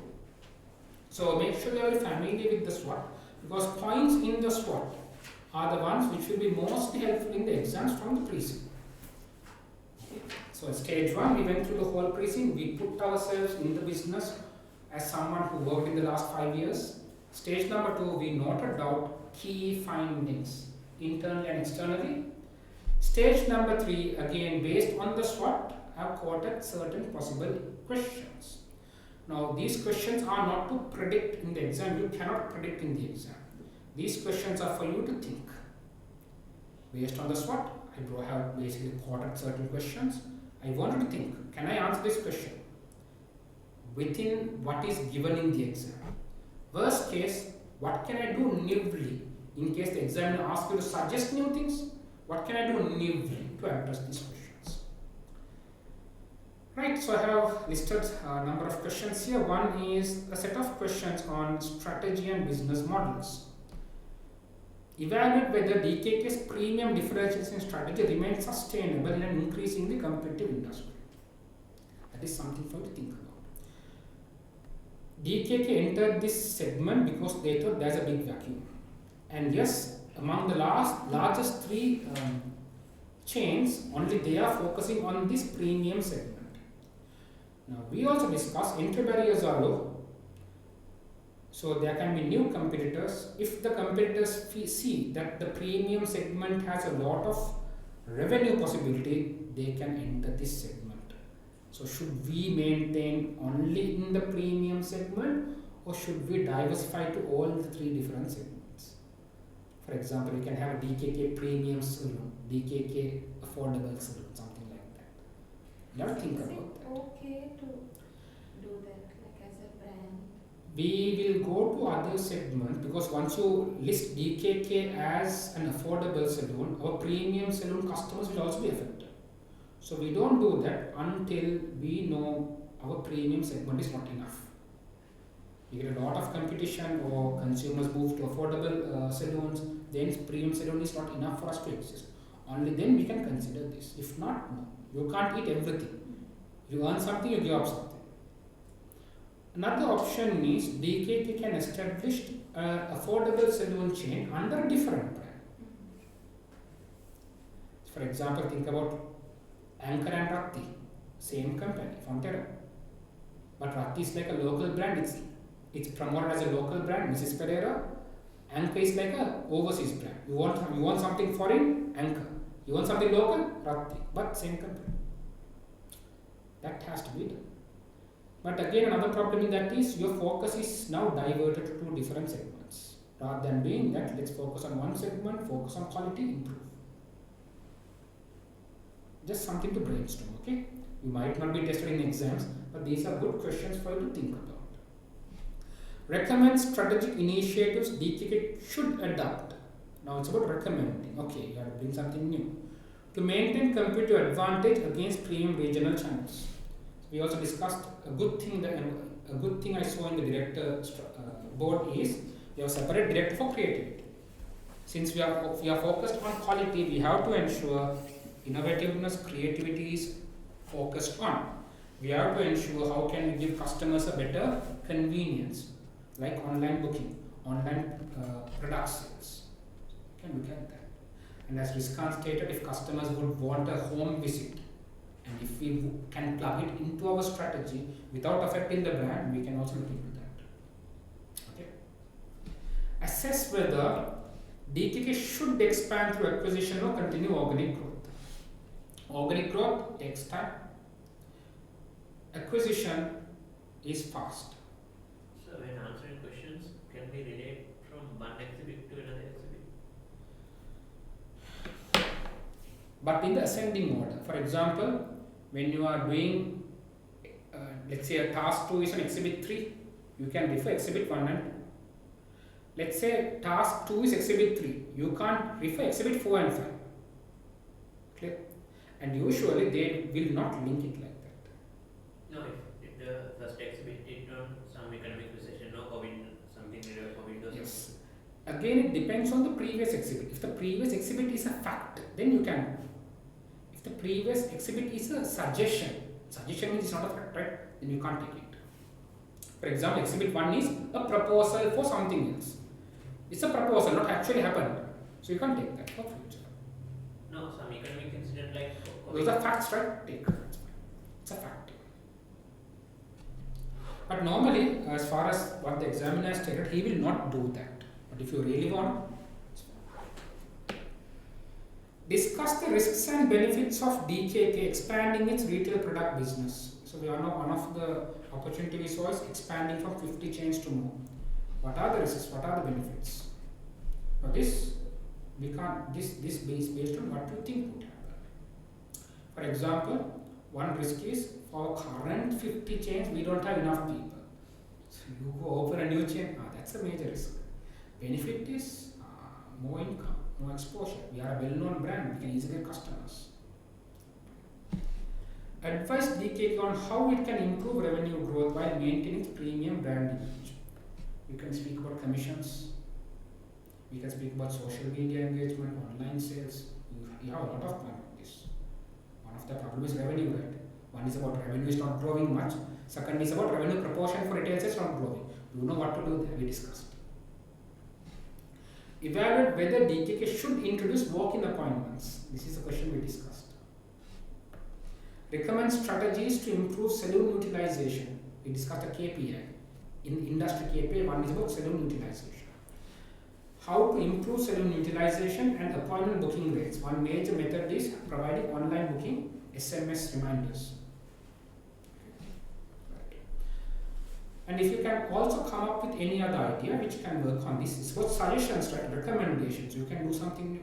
We are providing premium services, meaning we are also willing to do something new. So it's recommending strategies. You can bring up solutions not given in the case. It's about recommending. If it's evaluate, then you can't recommend anything new. It's about existing information.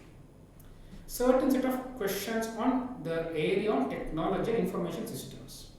What are the risks associated with DKK's paper-based appointment booking system? Recommend internal controls if DKK introduces an online booking system. There's a lot of spams going on now in terms of payments. And when you do transactions online, you have to ensure. Even the government is.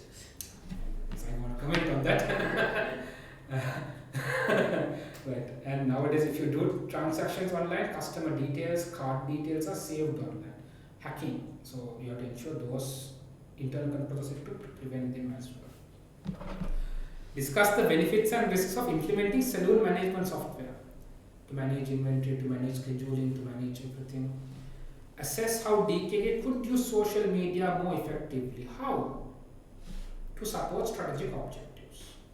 One is to promote the company, one is attract more clients, and if they are going for offers, you can do that to show their quality of the product. Now we see a lot of Instagram videos, right, on different services. They show scripts of videos. You can do all of them. And if the company adopts technology like augmented reality, we can show reviews online. Through social media, we can better communicate with target customers. Recommend controls over client data if digital booking and online sales systems are introduced. This is what we discussed earlier. You have to ensure there is sufficient data protection. Evaluate the business case for introducing augmented reality hairstyle technology. Now let's say you get a proposal in the case, an exhibit. A manager says, yes, let's bring augmented reality because we want to innovate.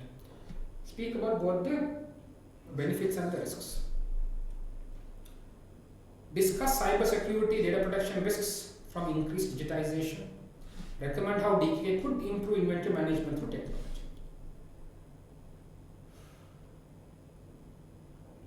Okay.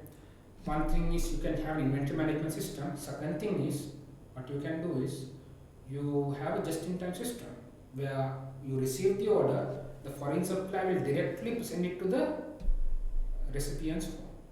You can bring up some options like that. Because nowadays when you buy things online from overseas, it takes 2 weeks, 3 weeks maximum. It's fine. Corporate governance related questions. Critically evaluate DKK's current governance arrangements as a non-listed company. So within the information given, you can only comment on committees, board of director composition, internal auditors independence, and things like that. Assess the governance risk arising from the absence of audit committee, nomination committee, remuneration committee. You have to repeat that. Discuss the implication of the internal auditor report to finance director. We had discussed. Recommend improvements to board structure and governance practices. Evaluate whether Denis as a non-executive chair could create governance concerns given founder influence. He is not only a founder, still he is also a majority shareholder. And the business is a family business, so there is familiarity thread there as well. Discuss stakeholder conflicts that may arise between shareholders, staff, clients, and suppliers. Yes, so it's an interesting question there. Stakeholder conflicts: shareholders, staff, clients, and suppliers. So you can bring up multiple stakeholders and discuss possible issues there. Assess the role of the board in managing sustainability, reputational risk. So here we don't have information to discuss a lot. However, the board has to set up proper NEDs to ensure these risks are reduced. Risk management questions. What are the major strategic risks currently faced by DKK? Recommend risk responses for the shortage of skilled hairdressers. This is something for you to think. For example, they are mentioned trainees learn through college programs, and trainees also learn through teaching schools, training schools from these chains. Now we have a question here. We are the third largest chain. Do we have a training school? It's not mentioned. They mention training is given by college programs, and these large chains will also provide a training school. Now we are the third largest. Do we have? It's not explicitly mentioned. So if we have a training school, then fantastic. Those trainees, they can directly join us on the job. If we do not have a training school, please start a training school so we can have proper set of employees. Can we charge them for that training? Yeah, they are charged. So does that come in as revenue? Interesting. Yes, just like hotel school. People go join hotel school. After that, they get a certificate, join a hotel. It's good. Yes, we can charge. It's not free. Yes. Even the nurses. That's an interesting point. That will also add another source of income. if the numbers are right. Assess the risks arising from dependency on exclusive supplies. We had a reasonable risk here. Discuss how DKK should manage reputational risk in relation to health and safety. Earlier we discussed about patch tests. On top of patch test, will there be any other health and safety issues? Evaluate sustainability related risks facing DKK. We don't have information much here. The only thing we can see is about plastic, polythene, less recyclable, and environmental impact on production. Yeah, so those are the sustainability related risks. The good thing is every firm in the industry is facing those risks. Recommend risk mitigation strategies for rising energy and water costs. Solar panels, we can look at that. Water costs, recycling water. We can work around things like that. Assess operational risks caused by manual inventory, booking systems, evaluate the impact of economic downturns on DKK and possible mitigation strategies. If they are giving question like this, they will give you an exhibit telling the economic impact. Okay? And since DKK relies on some foreign, all three foreign suppliers. Okay? When the economy is at a recession, there will be an exchange rate depreciation, it will become costly. Human resource and operational questions. Recommend strategies to attract, retain skilled hairdressers. Think about this. Just like as Fatima stated, setting up a hotel school, it's not only additional source of revenue, but it can also continuously bring us skilled hairdressers.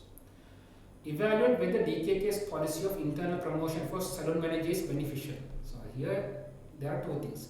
The good thing is they will be motivated, the bad thing is they don't have skills. They don't have business skills. Assess the implication of strong relationships between clients and individual hairdressers. Assess. Speak both the positives and the negatives. Okay. Obviously, positive means it's more practical because you go to a salon, there can be 10 hairdressers. You don't go to anyone. You have a particular person there. So, practically, the one who can have a very close relationship with the client is the hairdresser. But the negativity is that they might switch out, will lose the customer. Recommend ways to improve operation efficiency in salons. I told you it's all about using IT. It's all about using IT, centralizing, reducing inefficiencies. So you have to operationally suggest piece by piece the things we have discussed. Evaluate whether salon managers should be given great autonomy. As at now, salon managers have very little autonomy because they are controlled by the regional manager. Should they be given autonomy? Again, it's about evaluate. Questions like this, you have to speak both the positives and the negatives. Positive, we can localize the services as per the condition. The negative is, if you localize, the service from salon to salon will not be standardized. There will be difference in service quality. Some salons will provide unique, better services. Some salons will not have that services. Okay? It's about evaluate. Questions like evaluate, speak, assess, speak both the positives and negatives. Because you are running a business, you look at all aspects. If it is recommend, you speak positive, negative, and recommend what to do. Discuss the role of training and CPD in maintaining DKK's competitive position. We discussed the role of CPD, the role of practical experience as well in increasing the professionals' skills. Assess whether DKK should introduce incentives or commissions for retail product sales. This we discussed, and we discussed, yes, it's recommended to do this to improve the product sales as well as to avoid employee dissatisfaction. Areas of sustainability and ESG. ESG stands for environmental, social and governance. Evaluate how sustainability concerns could impact DKK's reputation, similar to previous questions, but now it's on sustainability. Recommend environmental suitable initiatives. Think about this, what we can do additionally on top of recycling, on top of ensuring our packages are different, products eco-friendly. Assess whether DKK's current operations align with its stated sustainability values. This is what we discussed. Values, happiness, things like that. So this is one of the favorable, this one is one of the most possible areas, because ensuring a company's strategies are in line with values is what a company must do. You have values, but you are not following values. That's a fundamental problem in a company. There's a high chance of getting an exhibit on this, reasonably. Discuss stakeholder expectations regarding environmental responsibility. Recommend, so environmental responsibility. Yes, they showed us a social trend where people are focused on environmental practice, eco-friendly products. On top of that, think about customers. Possibly customers might look for organic products rather than chemical-based products. Possibly. Okay. Recommend, again guys, see whether if that is not given in the exhibit, please do not utilize any possibilities which is not given in the exhibit. Okay. But if they ask for possible threats, what do you think would happen, then you can bring them up. Recommend KPIs DKK could use to monitor sustainability performance. There are no KPIs on environmental impact. There are no KPIs on recycling. There are no KPIs on that particular aspect. There are no KPIs on reducing usage of paper and going for electronic documents. You can set up KPIs like that. Last few set of questions on performance management and KPI. Evaluates the suitability of DKK's current KPIs. Current KPIs are suitable based on operations, but there is no KPI on social media and promotions. There is no KPI on environmental impact. These are insufficient. It's suitable, but not sufficient. Okay. So we discussed about SFA. Their suitability means whether it's aligning with the objectives. Feasibility, do we have the resources? Acceptability in value. Suitability, whether it achieves the objectives. So is the current KPI suitable? No. Certain objectives are ignored. It's not suitable. Recommend additional KPIs for monitoring operational and strategic performance. Analyze reasons for decline in retail sales. We have discussed. Why did retail sales percentage drop? Possibility. One is because of no motivation. We could have given commissions. They haven't given any KPIs for the business. Only for the industry they were given. Only for the industry. Okay, then we'll have to, okay, this question was set up assuming we have the same set of KPIs. So in the exam there won't be that blunder, they'll give it separately. There's no KPI on DKK. There's no KPI given on DKK. On? In the business. No, on DKK, no. It's only the industry, yes. So I kept this assuming, it's my error to be honest. So if in the exam, if they give that, they'll provide clarity. They will either mention we have the same KPIs or they will give our KPIs separately. So what else you can change this question to evaluate the suitability of the industry KPIs. Assess the possible reasons for improving operating profit margins. How can improve? Possible reasons. Enough possible reasons. So you can extrapolate based on what you know. For example, rental increases, cost of sale increases, the retail products price had increased. This could have reduced our operating profit margins. How can we improve? That you have to think.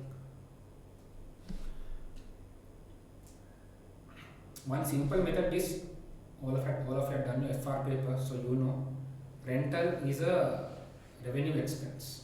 But once you purchase a land, it goes under balance sheet capital expense. So if you purchase the property, you can avoid future rental expense. Your operating profit will increase. But your cash will also go, but that's a very simple thing. In the exam, they won't go into depth into FR, but I'm just giving you certain suggestions which involves here. Evaluate relationship between staff satisfaction and client retention. Now, it's a very interesting point here. If staff is unhappy, what will happen to their service? It might not be optimal. They will not reduce the quality, but if they won't give their best, client retention might be affected. And again, when staff is not happy, they will start their own business or they will switch to a competitor. Client will not be retained. Recommend how DKK can improve appointment booking rates. This we discussed, especially visibility online bookings. Right, so those are some areas that I want you to think about. So 3 stages. First stage is about understanding the whole case, industry, business, the competition, the market. That should be back in your mind. I don't want you to remember all points. I want to remember the picture. Just like you know what's going on nowadays in your workplace. That mindset should be there. SWOT, be familiar with the SWOT. The ratings I gave you to prioritize. Prioritize the high ratings, low ratings you can put at the least in priority. SWOT should also be in your mind, at least most of the points. And finally, spend some time whenever you are free, go through the third set of questions and see what could I answer. Can I answer anything from within the information given in the pre-scene? When it comes to recommendations, what can I do to suggest? Especially use IT. What can I do with IT? Because we are a premium service provider, we need to integrate IT. So look into that. Any questions before I wind up? So what's the metrics we use for stakeholder influence and interest? That's the Mendel's matrix. Yeah, can you give me how those affecting these? There's a list of key stakeholders. Those key stakeholders, Just to get an idea. right, let's take a look at that as well.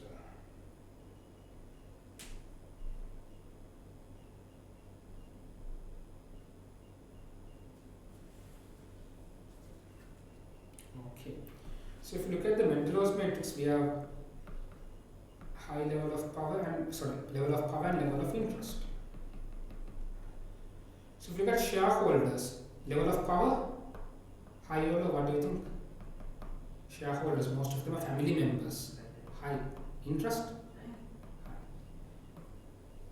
Directors, typically high power, interest, obviously high, that's their life, that's their career.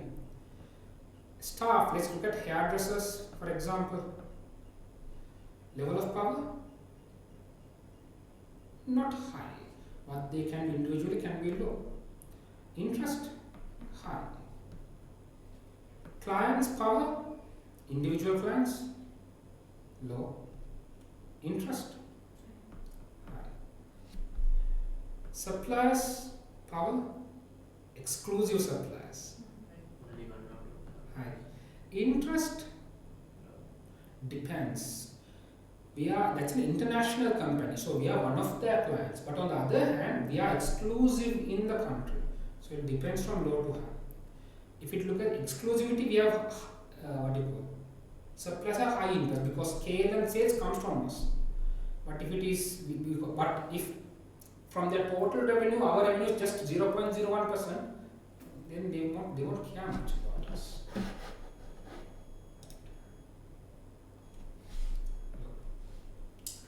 Right. Which student is from the Dell? What's your name? Are you one of my students or are you an external student? Yeah, Lakshmita. All right, no worries. I'll have this shared. In the marathon group. It's fine. Okay. HSA. Power. High. They can't cancel anything, but if they give us a bad rating, game over. Interest. Is high because they want every salon to get registered, and we are one of the third largest salons, so they would observe us. They want us to be there. NHU, trade union, power, High. interest.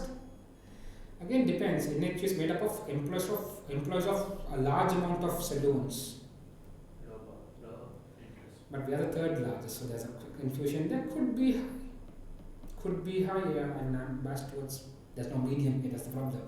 If there's medium, I can give medium. So again, when you are using, you have to justify. Generally, it's low, but we are the third largest. We have a large amount of employees. It's according to how you present. It's how we justify, how we show our viewpoints. Okay, but if you are going with high, you say because we are one of the largest, that's why high. If you are going with low, you can say there are thousands, 10,000s of salons. We are just one of them. And go with low if needed. Government, high power, interest Low, unless they do something. could be low. It's not regulated at all. Not regulated. But still they have high power. Even if there's no regulation, they can take actions. Local community power, Relatively low. Interest? Low, but that's social trend where they are focused more on environmental protection, eco-friendly products. I can go with high there. Alright? So again guys, your analysis can have slight differences to what I have written here. It's based on how you present your justifications. Good. Again, I'm just always reminding, let's keep in mind few things. Always, number one, do not bring information that's not presented in the case. Even if it's general knowledge, please do not do that. Okay? Unless they ask you to recommend or ask for suggestions, that means they're asking you to bring your own ideas outside the case. Second, always be ethical. So you know your code of ethics. Keep that in mind. And third, always make sure you make decisions aimed at sustainability, long-term impacts. Don't look at short-term gains. So that's it. And in the exams, always keep in mind about your professional skill marks. Students sometimes ignore those 20 marks, but 20 marks are a big amount. You get requirements like evaluate, assess, speak both the pros and the cons. They ask you to advise, you give the advice. Some people, when they ask for advice or recommendations, they give 4 or 5 options, but they don't tell what to do. At last? Yeah, at last word. Just like if you look at a report or a briefing note or an email, you have an introduction paragraph, you have the main body, and finally you have an ending paragraph. We should subheading it Yes. as a recommendation or conclusion. Exactly, a summary or recommendation. Students usually forget about this. If they forget about this, you are not answering. You are not answering. For example, they are asking, should we acquire this business? You say the advantage of acquiring the business, disadvantage of acquiring the business. Should we acquire? Not mentioned. So you don't get the professional marks and you are losing your proper marks as well. You have to answer the task. Right? So please make sure you pay attention to the requirement. The rest is fine. That's it. So we'll have another marathon next Sunday. So what we'll be discussing in that particular marathon is exam tips. I don't want to discuss that here. So on the next week's marathon, let's look at exam tips, areas where students make a lot of mistakes, silly mistakes, where you lose out, and the reasons why you get 45 to 49 without getting 50. We'll discuss that as well. Right? Good. So let's wind up. I'll see you next Sunday.